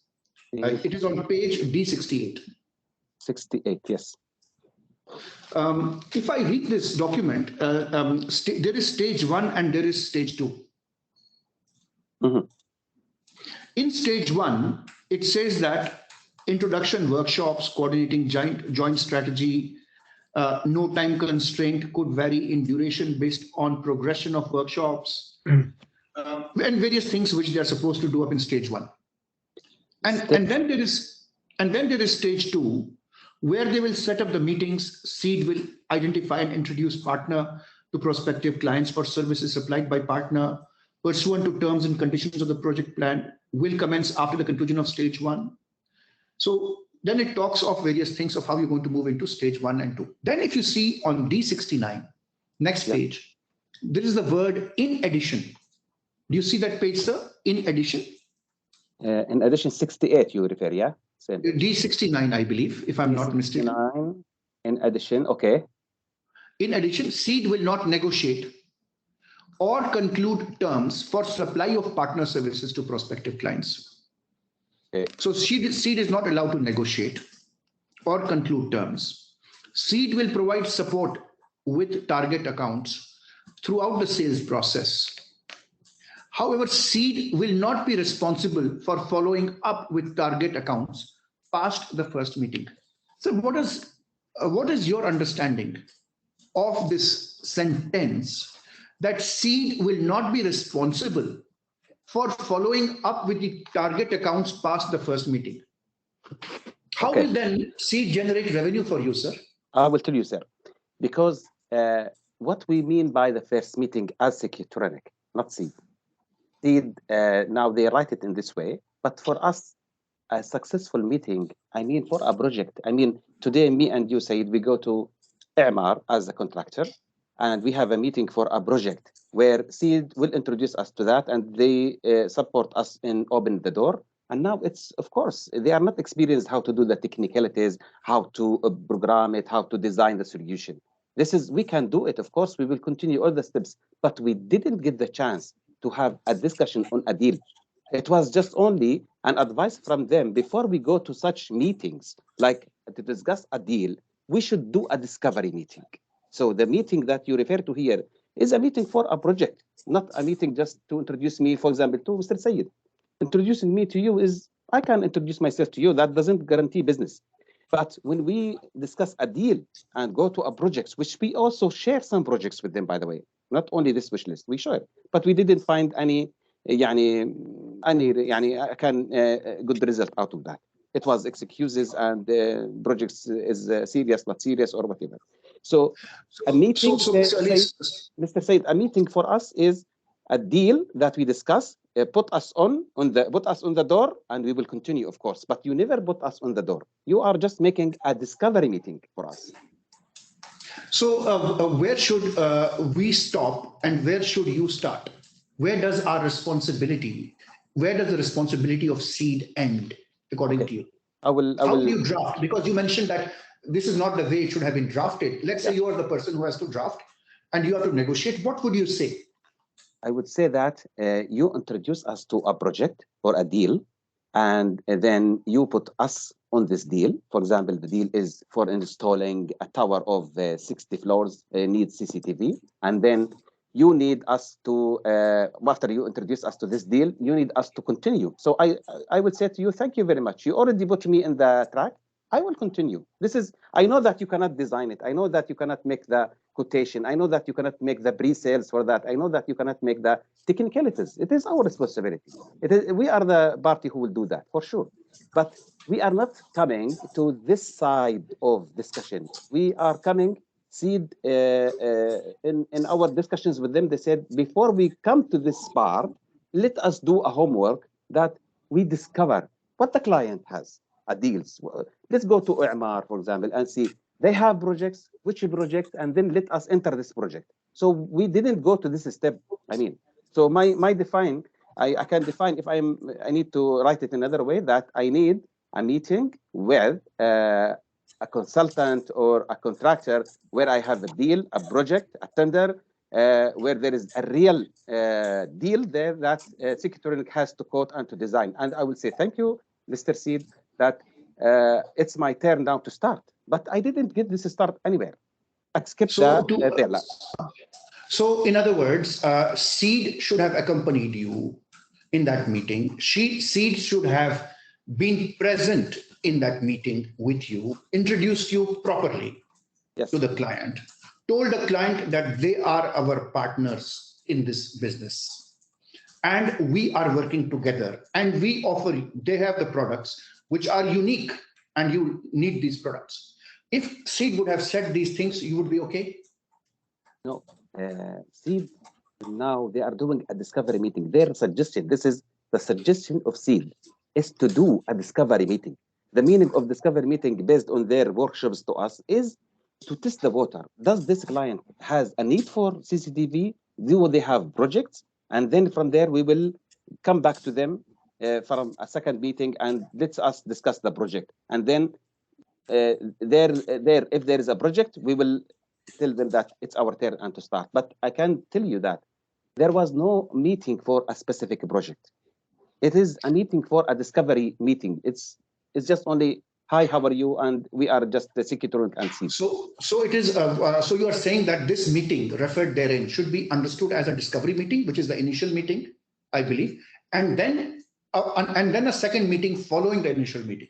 So that's what you are saying, that it should be a proper, not just one meeting, it should be more than one meeting. We mean in the corporation agreement, and our understanding of it is that you put us in a meeting for a project. Otherwise, I don't need a project for anything. So a meeting for a project didn't happen. The meeting that you did, in order to reach this meeting as seed, you suggest that we go and do a discovery meeting in order to understand what this client need, what the projects they have, what the requirement they have. Maybe this client doesn't have requirement, for example. So why we need to waste time for them?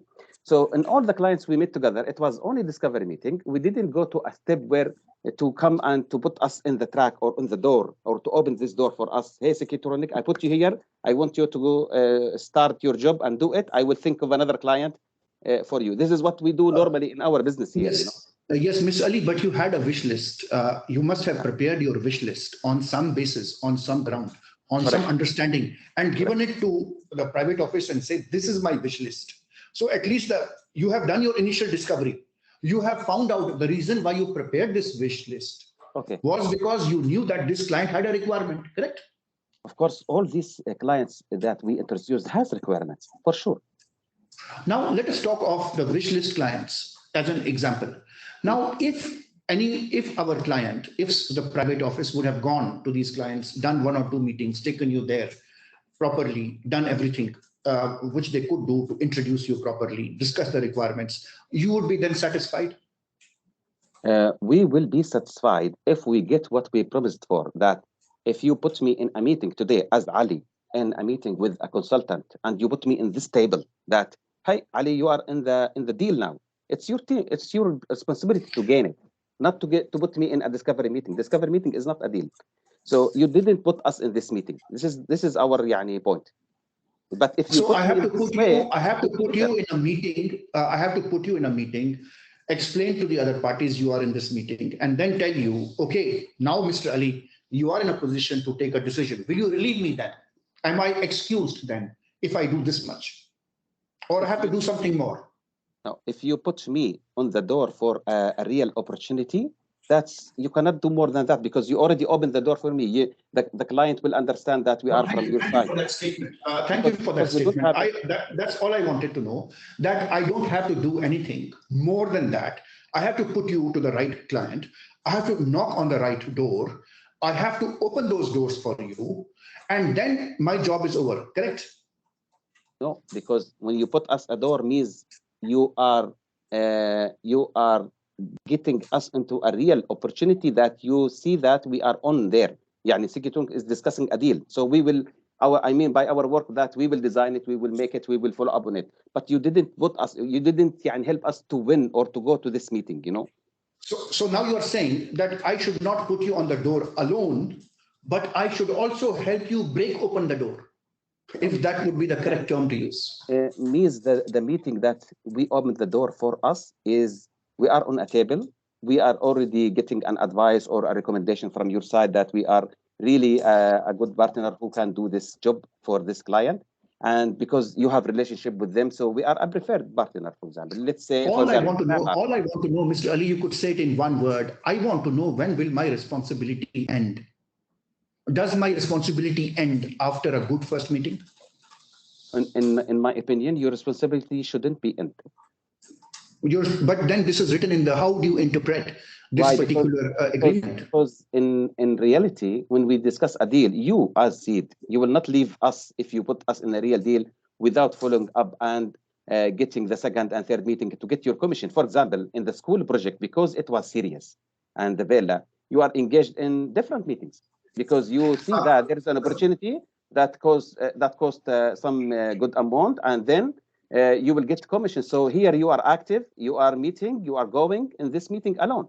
And then we found that because of some reasons you are unable to close it. Then, okay, we said there is no FERA, the client is not serious.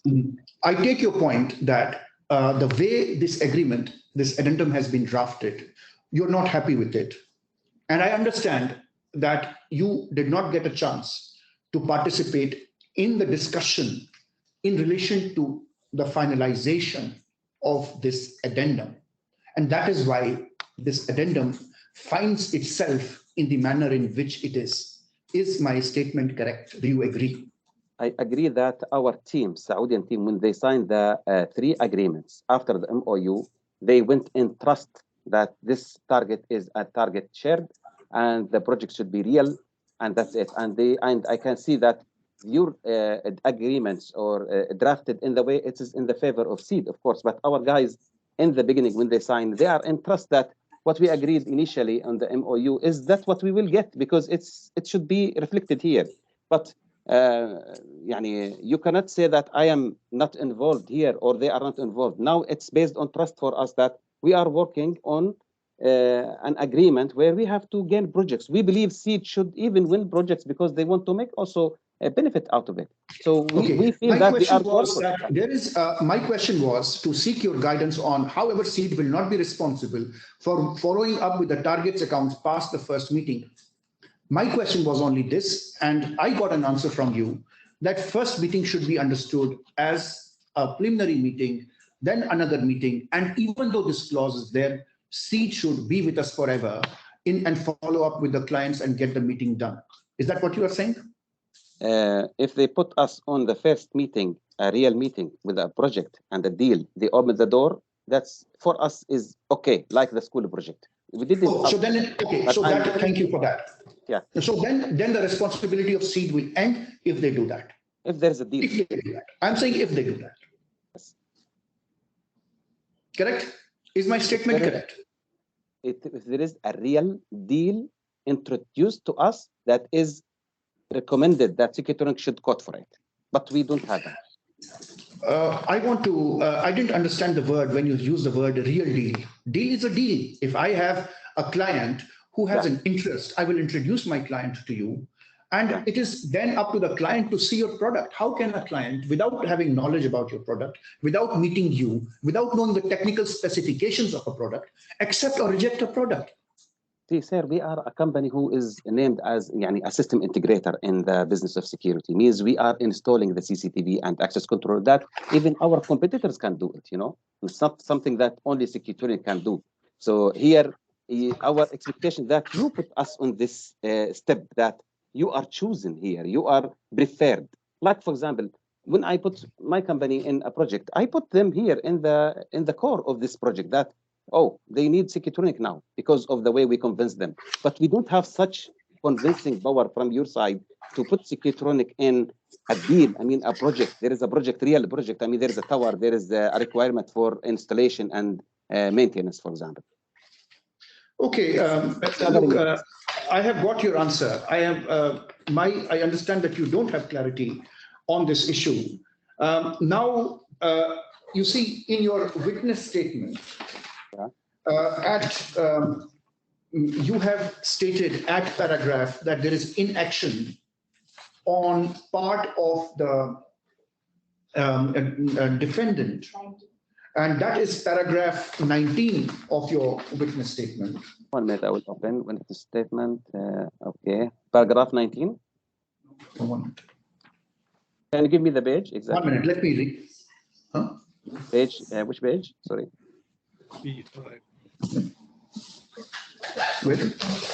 B1 to B6, yeah? Yeah, 1 minute.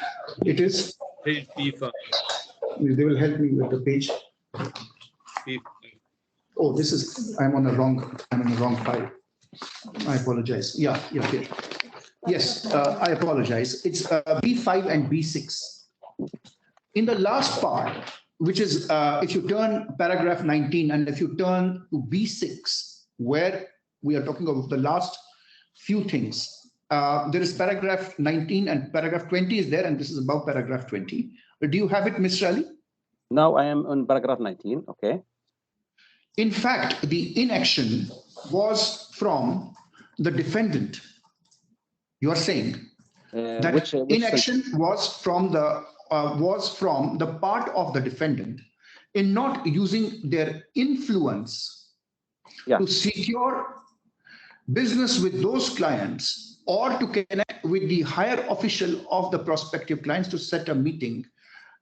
And in the paragraph 20, you say since the defendant had not been performing any of their obligations. Now, you have mentioned a very big word here. You have said inaction means was from part of the defendant in not using their influence to secure the business. You see, in English language, when you say you did not use your influence to secure, it means, according to me, that I should have done something more beyond the permissible limits in order to ensure that that particular deal is achieved. What do you mean here by the word inaction was on part of the defendant in not using their influence? What is the meaning of the word influence? Can you briefly, very briefly put this in context? Okay, the influence word for us as SECUTRONIC, it means that you have the right connection where you can be accepted or can be taken seriously by this client, to accept this SECUTRONIC to do the job. So this is the influence. I mean the right connection, the strong connection. And the word influence we use because it was used to us by the private office in a way that once we need to do something that you have a persuading power, you have a convincing power, you have connections that could help you to get the projects. So we feel by that and by your logo and the way you talk, this is the influencing power. Influencing power means I can influence you to enter the project, to be there inside the discussion of a project. So Mr. Ali, are you trying to suggest that the word influence was used by the private office on a number of occasions in talking to you to show their muscle and power, to use your words?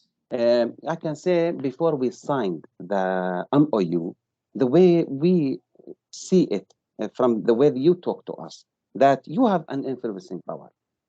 Even you can see in the presentation that we showed in the morning that you mentioned as at the top, you have a persuading power, you have a convincing power. Power means influence.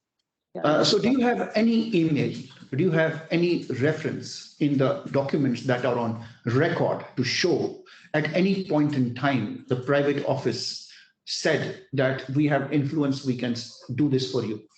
If you see the presentation we said today, it is page number D318, for example.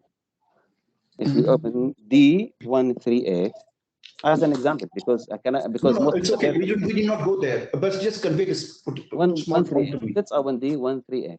D1. D138 is an. No, not D138. 1 minute. Sorry.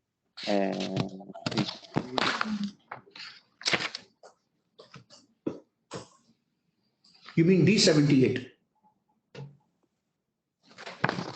If you can help me with the number, just the number of the document. D78. There is a presentation we showed.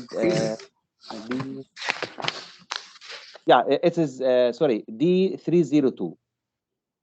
D302. Yeah, if you go down in the presentation, for example, let's take page number at the end. For example, you are saying.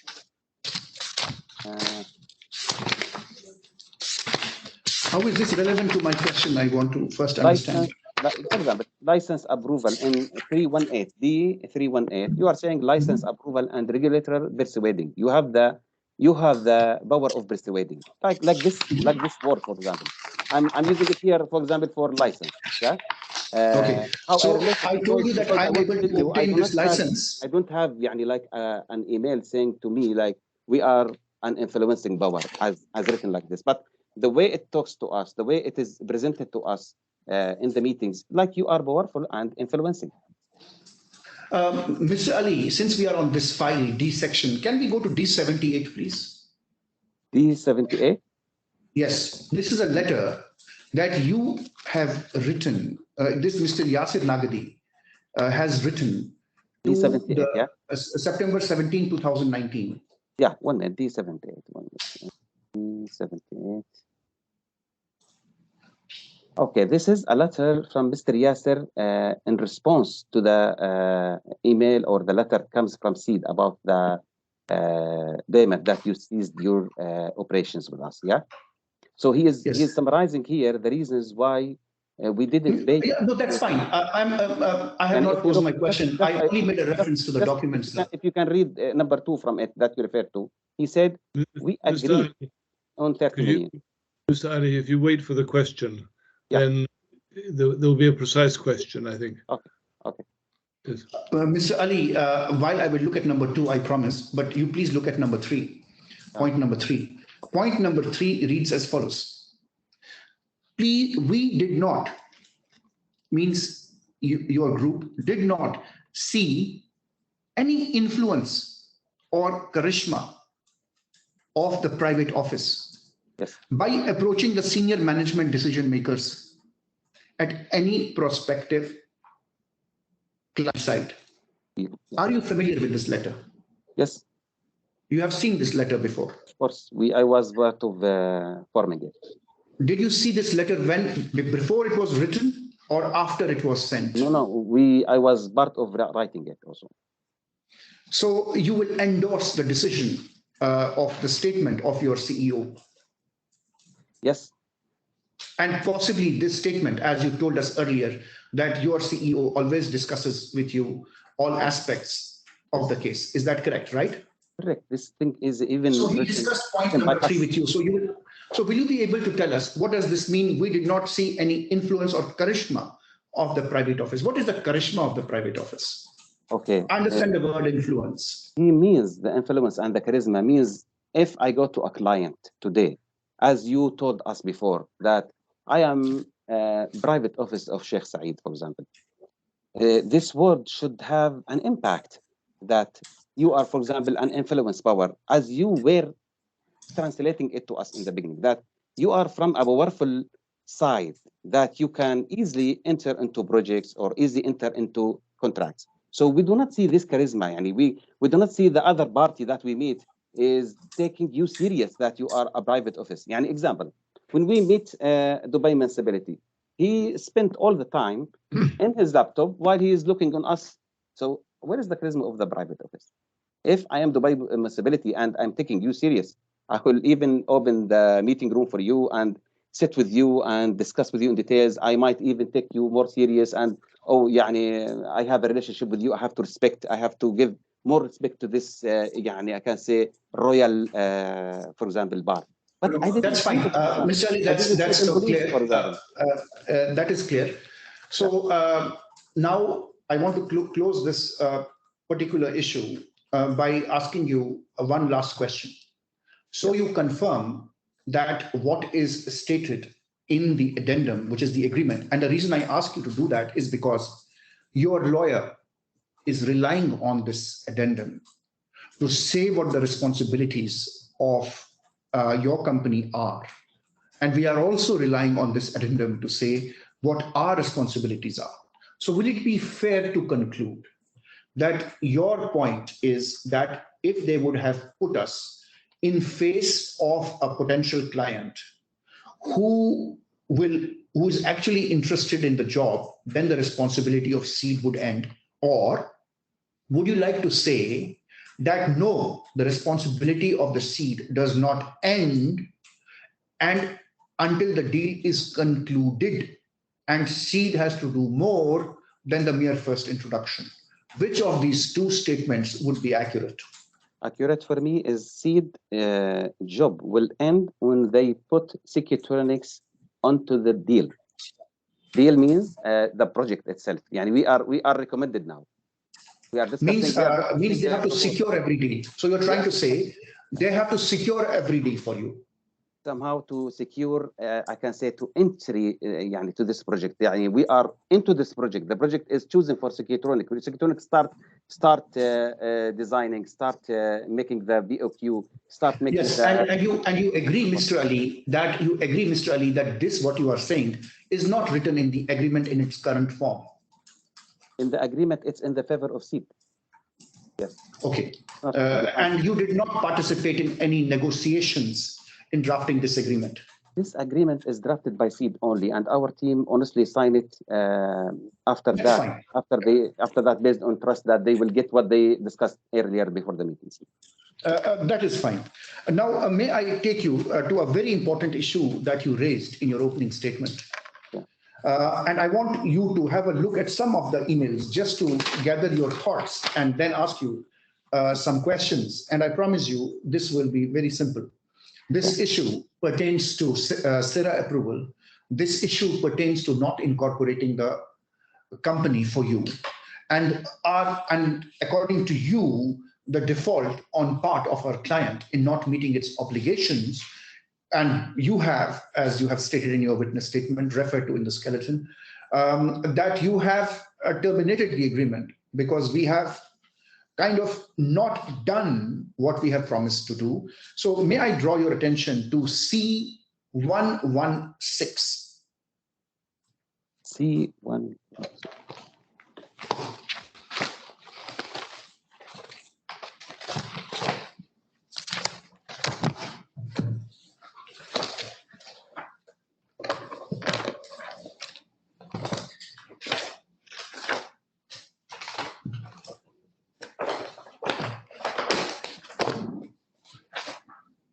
You have it, sir? C116? Yes. C1. This is from Mr. Ali. This is your email. 1 minute, I will just open it because I can't see. C116.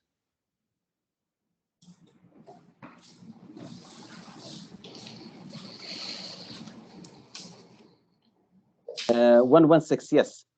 Yeah, you had also referred this email in your submission. What I want to do is, I don't want to repeat those emails which you have already referred to. I want to start from where you left.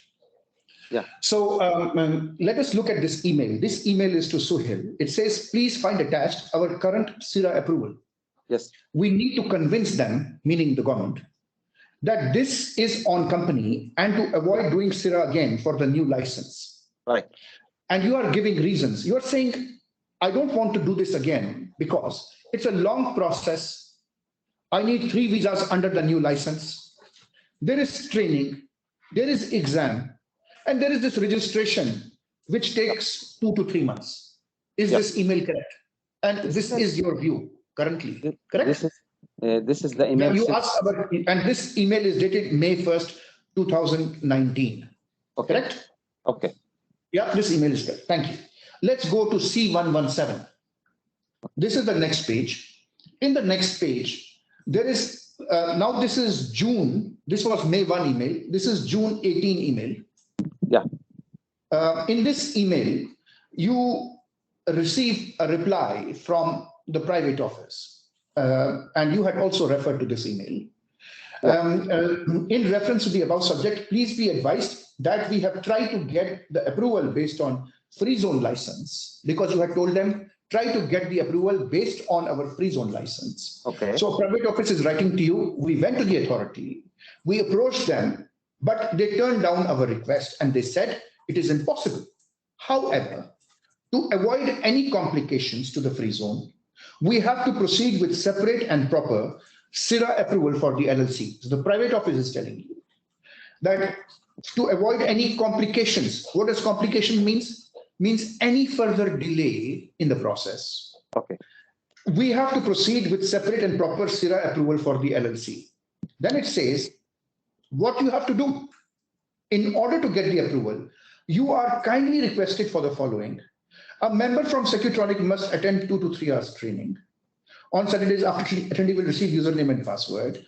Provide username and password to us and we will apply for online. Once the undertaking letter is approved by SIRA, we will proceed with the economic department with the issuance of license.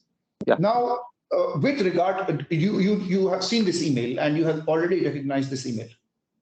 Yes. So did you do these 3 things, what you were asked to do? Just simple question, yes or no? Yes. Yes. Okay. You did those things. Yes. And the testimonial is on exhibit 36, means page 233 to 235. Okay. You can see in D233 if you open. I will take a note of this and I'll come back to it. What number is it, sir? D233 to 235. Okay, I will look into it. But first, to maintain our continuity, because right now I'm on a very important question. Now I want to bring your attention to there is a third email out there, which is on page C118. Okay. And it has been written from you, written by you. Right. And this is addressed to Mr. Abdullah, Francisco, and to Nada Bashir. This is dated, this has been written earlier than this discussion. This is 31st March 2021. You recognize this email? I recognize. Yes, thank you. You have written there, Nada, thank you for talking to you. It was nice talking to you. I understood that the private office is not allowing third parties to join our meetings. However, we see no risk here, as our suppliers will always protect us for the opportunities we work together, meaning you wanted to take your suppliers into the meeting. Moreover, our suppliers do not do any projects directly with end users. They will only go through us. Yes. That's fine. Having the supplier in some case will help us and show some benefit solution in a better way. That's fine. Come to the third paragraph. For CIRA meeting, and this I want you to read with me, sir. Please. For CIRA meeting, we did last week, the main purpose was to get leads through them, was to get leads through CIRA, you mean. Yeah. However, it looks that they can't support here. If you see the private office can influence this at a higher level, like the head of CIRA, please do, as the guys we met are more into purchasing. Okay. So you wanted the private office to use their influence, contact the head of CIRA and tell them, whichever client is coming to you for approval, give us that opportunity so we can do business with them. Is this correct? The meeting refer to a subject that we discussed with the private office that time, that in Dubai there is an Expo 2020 and CIRA is trying to use new technologies themselves and to approve it to protect, the exhibition, the Expo 2020. So we met them, we met the purchasing guys and that date. That was not related to the CIRA license, by the way. So we met them for this project and we introduced a new technology through an American company called VITSIS. And that time we told them, let's bring VITSIS to a meeting with CIRA to convince them about it. They said, no, you cannot introduce a third party because we don't want, it's our policy to not introduce. So we said, there is no harm in that. And then we told them that if you don't want to use our suggestion to use the supplier, the American company VITSIS, why not you influence them then to let us go into these projects that you are talking about? 1 minute, let's read it further. I have not yet completed. I allowed you to make the statement because I didn't want to interrupt you. And this third line further states that here we don't want to sell to CIRA. You are saying here we don't care about selling it to CIRA. We don't want to sell our technology to CIRA. We need to get their support for leads. You want leads from the regulator. Maybe we don't need even to present a new technology. You are saying maybe we don't need even to present a new technology. CIRA is an authority to regulate CCTV market in Dubai. 90% of the projects are similar to what we are talking about, the school project. You just need to sell the normal CCTV and AMC to end users in Dubai. My question to you, you are saying there is no need for a CIRA approval. We can still do business without a CIRA approval. But it's written. You have. Let's read it again. Maybe I apologize if I did not read it correctly. Let me read it again. You are saying maybe we don't need even to present a new technology. CIRA is an authority to regulate CCTV market in Dubai. 90% of the projects here are similar to what we are talking about, the schools project. You just need to sell the normal CC and AMC to the end users in Dubai. So which means you don't even need a CIRA approval. No, we need CIRA approval. CIRA is needed, sir, as a regulator. The regulation in Dubai and the law will not allow you to work in security and CCTV without a license from them. What we mean here, that we went with Seed on a meeting with them to see different things. The first thing is the Expo meeting I told you about, that we feel that they don't want to cooperate. And the second thing, because all the people in Dubai at the end, they come, for example, if I am an owner for a building and I need a CCTV, So when I need a CCTV company to choose, what I will do, I will go to Sarah most of the time. Most of the people, they go to Sarah. They ask them, can you advise to us 2 to 3 companies to quote for us, sir, in order to, because this building need approval from Sarah for sure. So can I ask you one question? You approach the private office. Yeah, I just allow me one. You approach the private office to obtain an approval from Sarah for us. Now you are telling me to use my influence, go to the regulator and tell the regulator to give you the leads. No, there's two in subjects. Respect. It's two different subjects. The license is an issue and the projects is an issue. The license, you didn't do it because of the reasons we mentioned before. Now, when Sarah is approached by buildings in Dubai, owner of these buildings doesn't know who is the right installer, who should be certified, who should get a recommendation to deal with. So they could deal with SECUTRONIC or a competitor, so they do not know. So we found Sarah, that, and understand. we want to help. I mean, we want to help as an idea.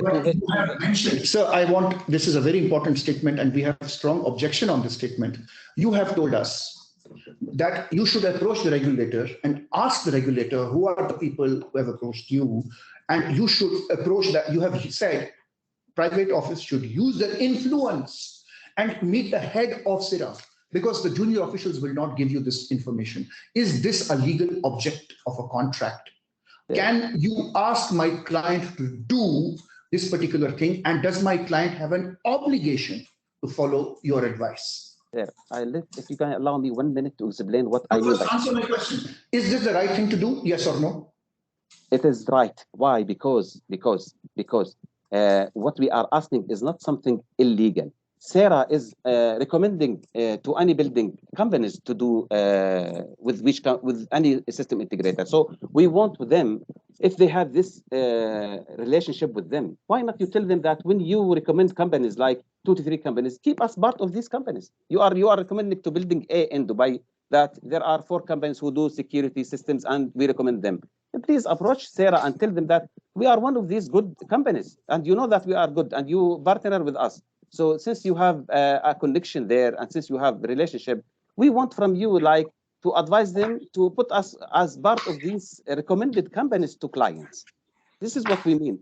That doesn't guarantee we will get the project or to influence a project or to take the project by a power. No, we need their recommendation from Sarah to the clients that when they recommend 2 to 3 companies to client A, that we are part of it.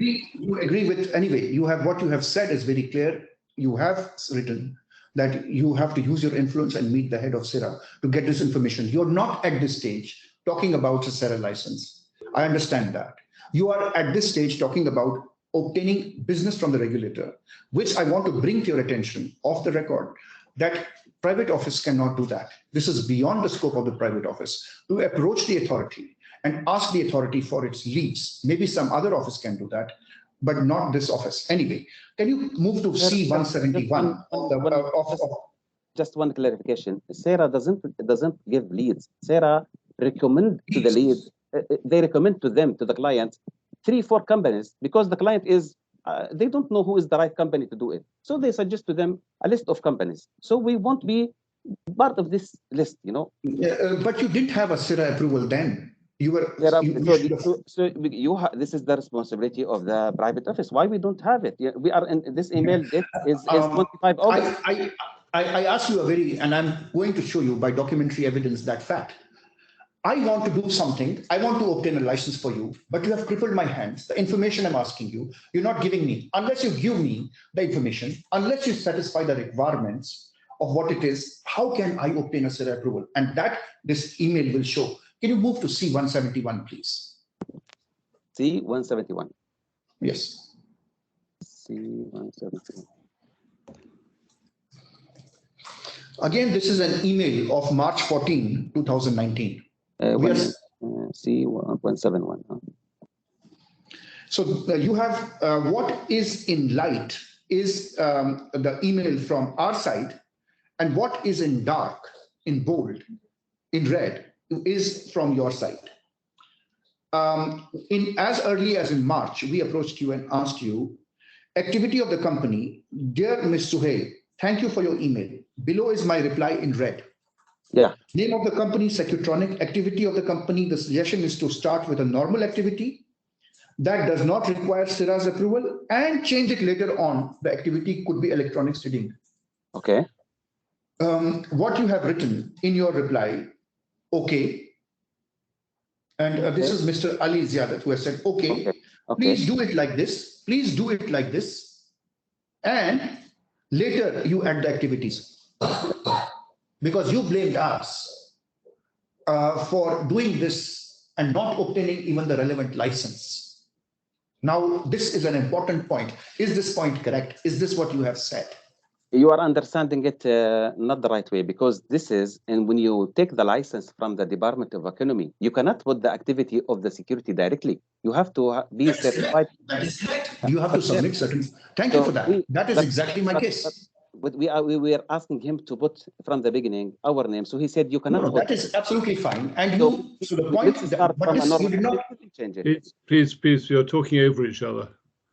I apologize, my lord. As a result of which I can't hear either of you. I think the witness was just finishing his explanation of his answer. Mr. Ali, do you want to just don't repeat the whole answer, but just say again what you were just saying when you were interrupted? When you get the license, the Department of Economy will not put you as a security company directly, because they need a SERA certificate for you, you know. So Suhail email from your side here in March, he's want us how to start, because he cannot put security immediately. So he wants us to start with a normal activity, and then he will ask for the approvals of SERA and to add it. This is what he means. So what I mean, Mr. Sayed, by doing this from March up to 25 August, now you are talking, we have no SERA certificate. We have no SERA certificate. That's what we are. That's exactly what I'm coming to. So now that you know so much about the whole process, now what is required from your side in order for us to obtain a SERA certificate? What is it that you were supposed to do, and what is it that we were supposed to do? It is, and did you do what you were supposed to do? Yes, because in the emails that I told you in from page 233 to 235, it shows that we did what you asked us for. Okay. Let us open D no problem. 233. We can open D 233. Now, I want to take you to C185. You have already referred to those emails. C185. C185? Yes, C185. If I may interrupt, I think Mr. Ali wanted to refer to a particular email. Yes, but I think you can take him back to that if you want in re-examination. Yeah, no, thank you very much. It's Mr. Hussain. My lord, I'm under a time constraint and I need to cover my topics. Which page, sorry, C? C185. C185. C185.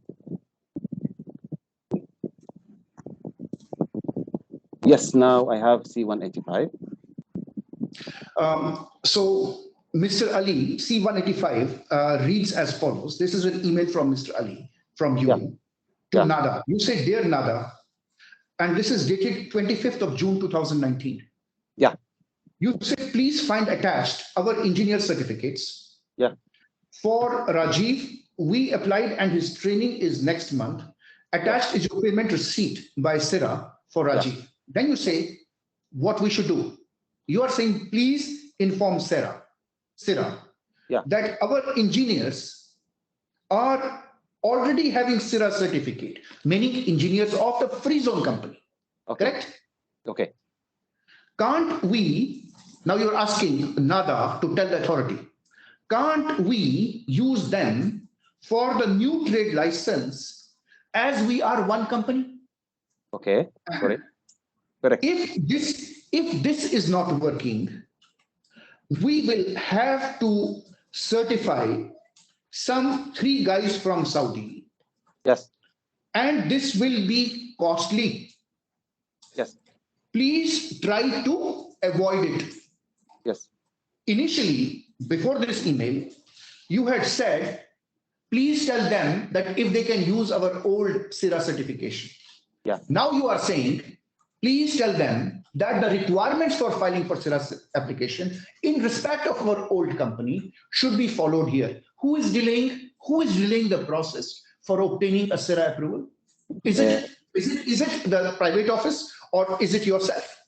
The answer, sir, is page number 235. D235. Okay. If you can open D235. C235. D from Denmark. Let me open also from my side. Okay. I just had one question, sir. Is there anybody around you, Mr. Ali, in your room? No, at all. So page D2, this note I am putting in my paper, sorry. So there is nobody is helping me actually. So D234, if you see the email, sorry, D233, this is the start of email. Dear Ali, as per my discussion with the Seed Pro team, we need only one of your engineers to attend the training since it is different company in front of the government. The one which they did it is for the free zone company offshore, but the one we will be doing is for the LCC. You know, she is here, want us one from the FZE to go to do it, even our team. Let me continue. The email will be continued until D35. It says at this stage, it is not required to allocate resources from KSA, Saudi Arabia. We need just one of your current means the existing team in UAE to attend, even if they did the training previously. The discussion, sir, here is that your team here in FZE, we will use them. They have also, they have no problem now using the existing team. They have no problem because now they don't want to use, this email is end of June, you know, I think. So already we passed a lot of time. So they want to use our team here. They don't want to use the KSA team. We discussed with them, we said to them, if you can use the existing team, it will be better. It will be saving your time and our time. And this is correct. And now they are working with this solution, and they said, yes, don't bring Saudi, we will work in this. So C185 email that I referred to, after which you send this particular email, C185 email, you have given express instructions to the private office to save the costs, to use your existing engineer certificates for this particular purpose. Now, we have accepted that, and then thank you for pointing out this new email in which you send us one of the certificates so that we can share it with the authority. Now, let us see what the authority did. May I take you to another, C211. C211, 1 minute, C211.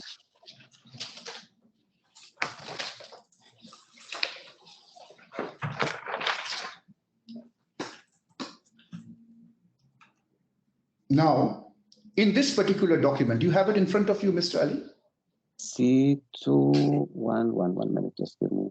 Yeah. And do you know its date? This date is 3rd of July. It is the 30 July.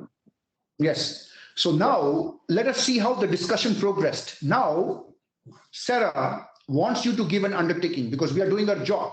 Yeah, based on your Sarah advice. wants you to give an undertaking. What does it say? A request for time limit to complete the security requirements. Yes. Who has to complete the security requirements? You have to complete, and we are assisting you with the process. As we are keen to organize and support the security industry in the Emirate of Dubai, this is what you are writing to the authority.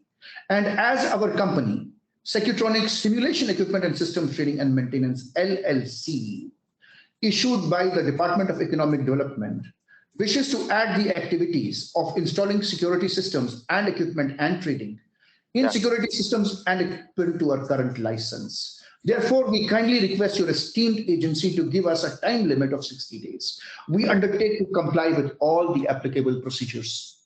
Yes. Now, so far, until this day, you cannot blame us for the delay because we are following your express instructions of how to proceed. Now, we ask you to give this undertaking, which the authority requires. Otherwise, the application that we have filed could not be processed. Based on that, you provided us with this application that you will complete the formalities in 60 days. Correct? or no? Only very short answer I need. Yes or no? Not correct. I have no more question on this. Not issue. correct, sir, because the meaning of this thing is an advice from your BRO team that in order to give us a time to complete the activities on the license, please ask for an extension or give us a time to complete SERA somehow. This is why we need a time in order to allow your team to complete the procedures, you know? So, okay. So we advise you. The procedures in Dubai, when you get the license, the initial approval that your team got it, by the way, on 9 July. Somehow at that time, if you go to your emails. At 9 July, we were told by Norania from your team that you got the initial approval. So in July, you get active and you start using our existing team even. And you have no problem with that, by the way. You start doing the instructions to us and we are following you. And you can see this in the pages I showed you, 233 to 235D. And during that, we fulfill all the requirements. In 30 July, you said to us, please put this commitment as a procedure in order to give us time to complete the SERA. We said yes. So we make this commitment to SERA to allow us or to allow you even okay. to get Mr. Ali, Mr. Ali, thank you very much. The point is this, the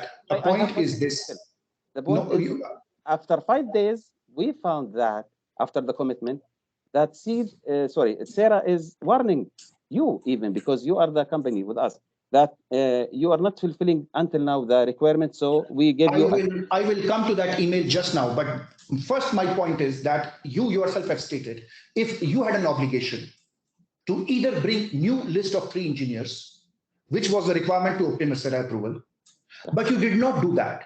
Instead, you said to us earlier, first use the old SERA certificate if that will work. Yeah. When authorities told us it is not possible, you said, okay, tell the authorities we have 3 engineers from our previous office and use it for this purpose. And when the authorities said this is not possible, we wanted an extension of time. And we told you to write this undertaking. You gave this undertaking. I want you to go to the next page, which is C213. C213. This is the email you're referring to. Please go to C213. Yes, this one. Now, imagine you did not even provide us. Now, what you had to do, what was left for you to do? All you had to do was provide us a list of new engineers and another person. So that's 3 people. And these were the formalities that were needed. The problem is we got a fine, you got a fine of 2,020 dirhams because you did not complete the process within the time limit stipulated therein. Is this correct? You will say not correct. Not correct. Okay, correct because is it correct that you got a fine? Is it correct that you got a fine? Sir, the fine. Is it correct you got a fine? You didn't show it. Is it correct you got? I didn't get it. You get it. Because it is addressed to you, your company. It's you. You are the BRO who's doing it, not us. So you get that is, but you see, I am obtaining a SERA approval for you. Okay. I cannot obtain a SERA approval unless you satisfy the requirements. This is why, sir. Was I supposed to get the engineers, or you were supposed to get the engineers? In the trailer, we gave you the engineers. Who was supposed to provide engineers? Stop. So you're talking across each other again. If you ask the question once, wait for the answer. And Mr. Ziadat, please just try and answer the precise question, and then we can each of you speak one at a time. Yes. My answer to the question is, sir, that we provided the engineers you are talking about. If you look in the trail of emails between 233 to 235, that we fulfill the requirement. You asked us for the engineers to attend. We gave you the names. We get the username and password from the SERA. We did all the parts. Our team, as what Ms. Nada from your team means, since we had the SERA approval here, that we tried to gain our approval in it, that is not working, as you said. She said, let your team have the approval. The team in here in Dubai, not in Saudi even, because she said at this time or at this stage of time, you don't need to bring Saudi team. Just to bring your people, and we will arrange it for you. So you started the process. You started it in July. You are late, by the way. You are late. Mr. Ali, my question. I want a specific answer to my specific question. I will repeat my question once again. That email that you referred to earlier, you gave us the information about your existing engineer. What we need is our new engineers. That is what Sarah has told us. I want you to confirm my simple question, no more. My simple question to you, Mr. Ali, is, did you provide us with new engineers who are not the existing engineers of your existing company and fulfill the requirements of Sarah? Yes or no? Your email. Yes or no? You said in the email, read again, your team in the FZE, not outside the FZE, because you can. We have read out the emails where they have refused. My answer, simple. Okay, we will close this issue. They refused. Did you provide us with the list of new engineers? Because you said, I don't want to bear costs. You said in your previous email, go and tell them, to NADA, that use our existing engineers. My question, specific question to you is, did you or did you not provide us a list of new engineers not part of your existing company? Yes or no? The question of Ms. Nader from your side, sir, because the question is not correct. My question is, I have a specific question. I have to speak over you. I apologize. My specific question is, did you provide us with a list of new engineers and another person as was required by the SERA rules? Yes or no? We gave you the list of engineers as you requested under the license of the mainland. So you want us not to use the names under our license? We said, okay, take the names and do the training under this license. We have no problem. So you start using our team under the new license. This is the explanation rightly. Not. So you are saying that you provided us new engineers, not those which are connected to your office in new fresh engineers, as was the requirement from SERA. The engineers we have under our license, the free zone. Okay. Thank you. That's it. Since they are certified, you give me a chance. Since they are certified, I have no question on this issue. You don't want to use the same license. Use them under the other license. Okay, so that's fine. You will get the username. How, Sarah? Can you explain to me why Sarah accepted us to get the Sarah portal approval and then to take the initial approval our engineers, and then they start the process with it, and we get username and password? They are accepting it, sir. You are what you mean by NADA? You misunderstood it. That they want us to use the names of the engineers under the free zone license. They want it to be there under the new license. I mean, when you fill the application, fill it under the main license, not in the free zone. So we fill it there. We repeat the procedures. We use our team. We are confident. We are certified. You don't want to use the same certificate. We told you, okay, we will go, and we registered. You gave us username, password. How come? If it's not correct, why we are getting username and password? This is in your email. So we get it from the police. That's a procedure correctly done. And this email on 30 July that we make the commitment to complete or to ask for an extension. After 4 days of it, you get a warning letter. Why? I want to ask you, sir, why it's hidden from us? Because you feel you did something wrong. Mr. Ali, my question was very specific and you gave me a specific response. I got that response and thank you. I gave you my additional time on this to say what you had to say. Now, I'm not going to refer to any of the documents. I'm just going to ask you a few quick questions. And I don't think those questions will require any analysis or any discussion. Is the defendant in breach? Yes or no?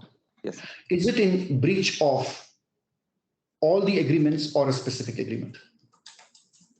In breach on getting the sales and the approvals for the license and sale. So which agreement is he in breach of?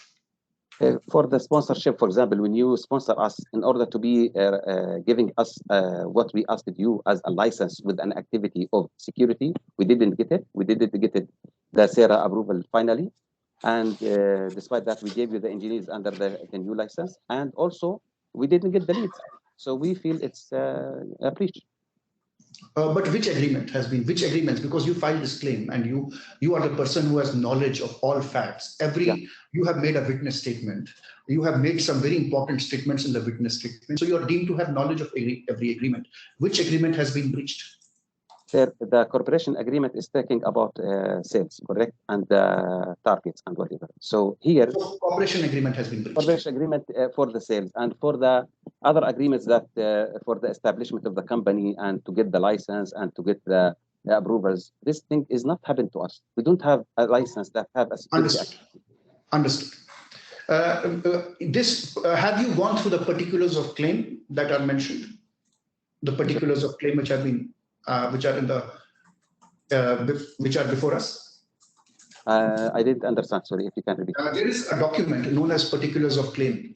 Which document, if you can tell me? Yes, it is A1. A1. Oh, 1 minute. A1 particular claim. 1 minute. This is done by us. Yes. So this is how you file your claim. When you file your claim in the DIFC courts, Yeah. You first submitted a claim form, and then you provided us with these particulars of claim. So this is the main basis of your claim. Can you identify, since you are familiar with these particulars of claim, any breach of what you're talking about, what we just discussed, referred to in this particular of claim? Of course, when we talk about the 30 million, for example, it's mentioned here that you didn't achieve. When you talk about the license, it's mentioned also in the claim that you didn't get the license. So you cannot identify, you're unable to identify any provision. Which line I cannot recognize it now. It's a big document, Okay, you know. no problem. But if That you is read quite- it, you see these things are there. This is our even documented to you in the letter that we replied you about when you ceased or stopped the services. We told you that we don't have the sales, we don't have the license, we don't have the activities, we don't have the SERA. So it's mentioned here somewhere in the document, of course. My lord, I have covered substantially the issues that I intended to cover in this, and at this point in time, I will not have any further questions. I wanted to confine myself to the time that I had. So I would like to thank the court for affording me this opportunity. Thank you very much. Mr. Bajoy, do you have any particular re-examination?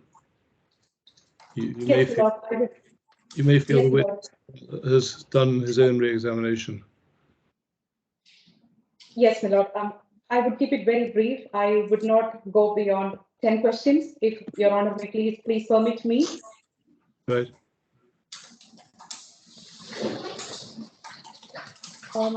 Mr. Ali, could you please refer to trial bundle page reference number D48? So what page? B or D? D for Denmark, D48. D48, 1 minute. D48.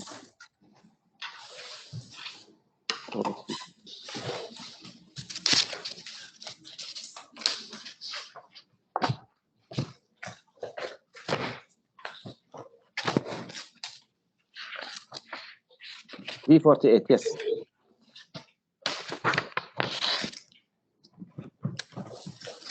Whether there is any reference to a 30 million target in the summary table? In D48? Yes. D48, I can read it quickly. Exclusive independent contractor disagreement is excluded. Can you repeat the questions, please, again? Do you see a table on page number D48? There is no table in D48. Are you looking at sorry, D now for it's Denmark? sorry, I can see it now. It was hidden. Sorry. Yeah, at the top there is a table. Yes. Do you see a reference to 30 million in the table? Yes. There as is an annual target. Annual target AED 30 million dirham. Thank you. Thank you.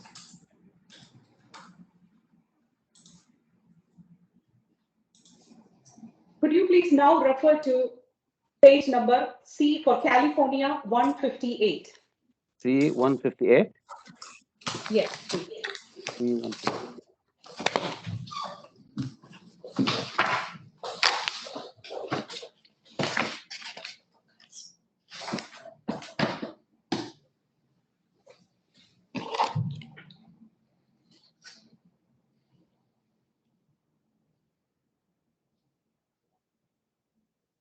Are you in the page number C158? 1 minute. No, yes, now.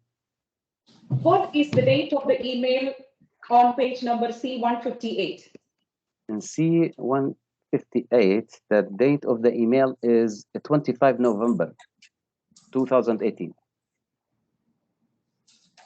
Can you please now come back to D40? D40, yeah? D43, D for Denmark, page number 43. Okay. Can you please read out the date on which this agreement was made? Okay, D48. 1 minute. D43. D43, yeah? 43 is the date. D43. Yes. If you look at the second paragraph, do you see a date on Yes, which? it is 17 December 2018. So is it correct to say that the cooperation agreement was entered subsequent to the email issued by Natalie Barraquet on the 25th of November? Yes, correct.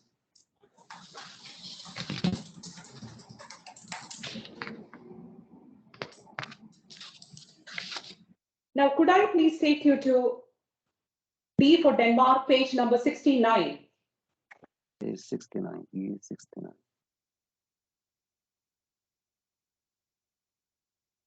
Which will be the appendix document forming part of the revenue sharing agreement. 69, yes.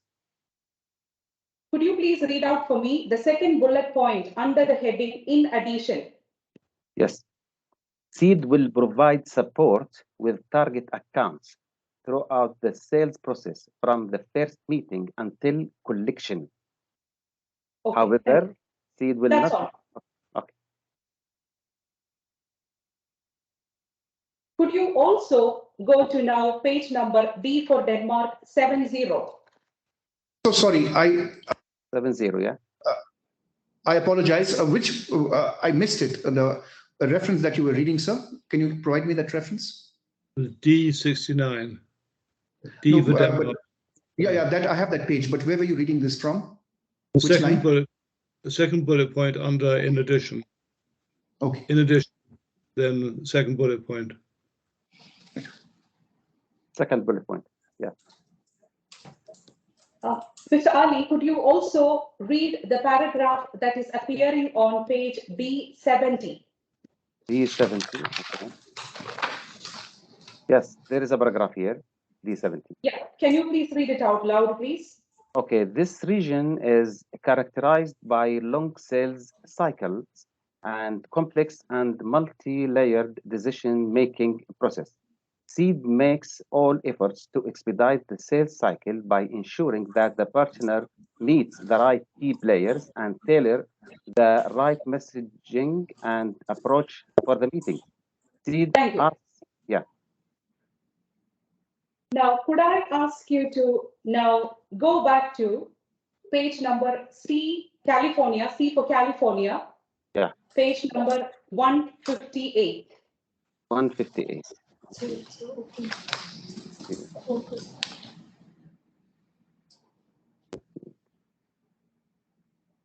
In response to the clarification, Just give me 1 minute. 158. Yeah.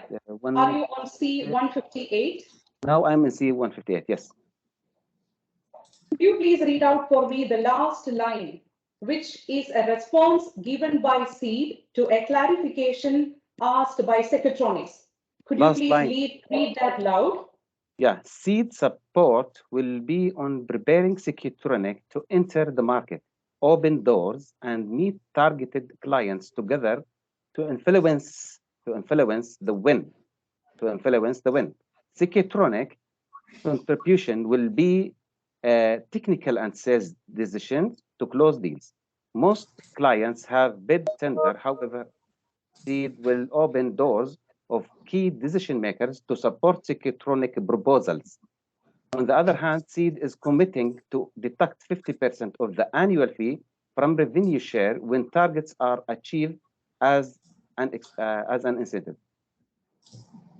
So, do you agree that the term influence has come from SEED Yes, and it is. not from SECUTRONICS? Yes, influence the win.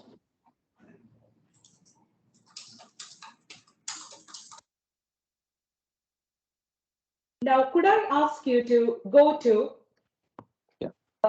page number D for Denmark 233? D233. D233. D233.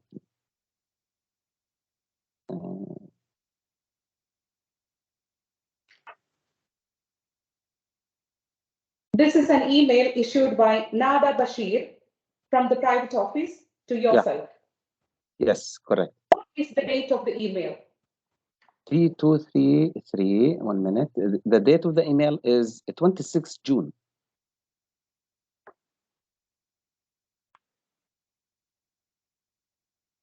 Yes.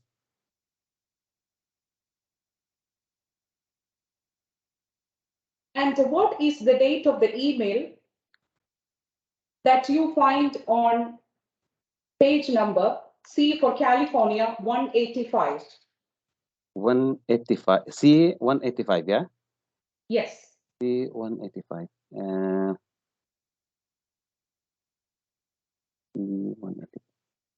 1 minute.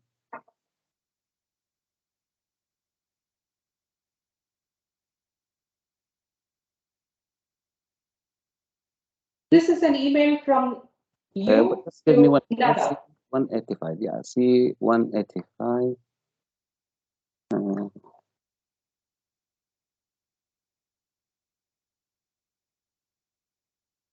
I want you to read out the date for me, please, of that email.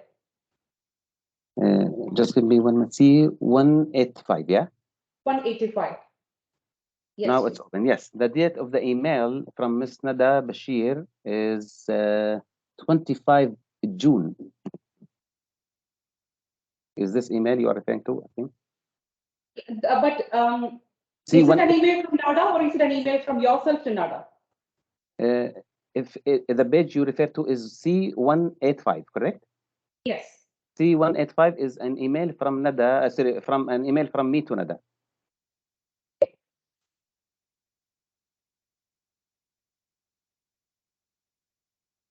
Could you please refer to page number C for California 118? C118, huh? 118. Okay. This is an email from yourself to, again, Nada Bashir. And the title of the email is Sarah Meeting. C188, yeah? Yes, please. Yeah, there is dear Mr. Ali, one email here. 118. Yes, Milord. The witness said 188. Yes, Milord. It's C118. Yeah. 118. Oh, sorry, 118. I have the wrong one. C118. Is this email regarding SERA approval for the onshore license that you have opened? Just give me 1 minute. C118.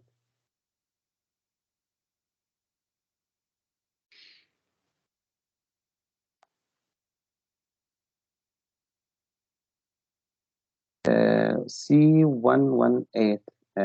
Now I have the access here. Yes. Could you please go through that email and then tell me whether this email was in relation to obtaining SERA certification for the newly opened mainland company? No, it was not related to that. It is for something else in the subject here mentioned. What was this email for? What is this email related to? The email here is to meet Sarah for 2 reasons. The seed office told us that Sarah might help us for projects in the Expo 2020. So we need to introduce to them a solution that could attract them. So we suggested our VITSIS partner from USA to join a meeting with us with Sarah, and they said our policy is not to involve these people. We met 2 purchasing guys there to introduce us for a reason that in this country, Sarah is the regulator. So normally when a client comes to them, this is our suggestion to help seed to get business even. That when the clients comes to Sarah for a recommendation for companies, Sarah normally gives them 3, 5, 6 companies. So we want to be a part of this recommendation, not to gain a project, to be part of the recommendation list that, okay, you can contact XYZ and X will be SECUTRONIC.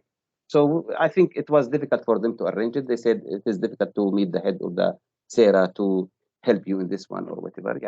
The influence language that I use here is based on normally the language they use with us. That's very helpful. Thank you. Could I now take you to page number C, California 211. C211. 211, yes, please. C2.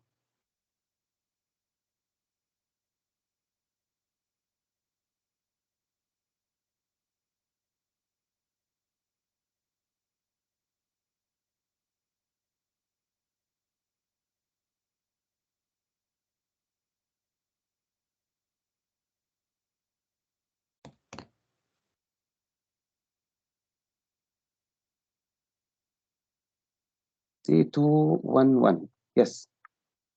Are you there? Yes, now. Yeah.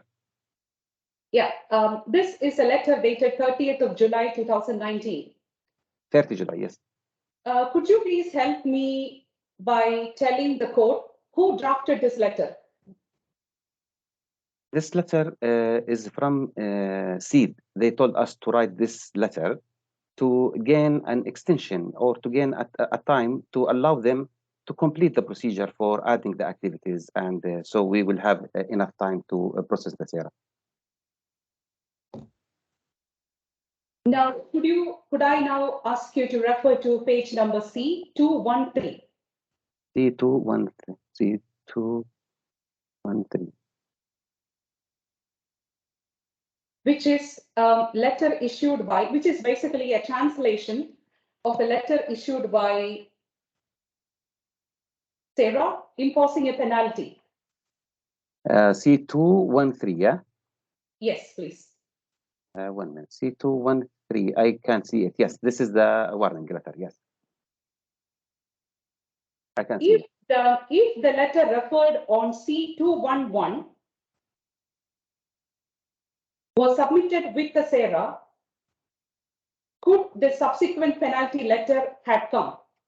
No, of course. Was it your responsibility to do the PRO services for the new company? They have to complete the procedures in order to not get this, fine. Who was responsible for the PRO services of the new onshore company? SEED. Yeah, thank you very much, Mr. Ziada. That's all, Your Honor. The witness may be excused. Thank you. Well, thank you very much. That's the end of your evidence, and you're free to go now. Thank you very much for coming. Thank you, sir. Does that conclude today's business? Yes, my lord. Then tomorrow, I think we have Mr. Isham Al-Gurg. Is that right? That's correct. And that'll be that's the whole day, I think. Is that right? Yeah, yes, my lord. I would. I had estimated that I would take maybe 3 or 4 hours. Yeah, so we are looking at the whole day. Yes. Yeah, very well. We'll start again tomorrow morning then at 11 UAE, which is 8 o'clock UK time. So we'll see you then. Thank you very much. Thank you very much, my lord. Thank you.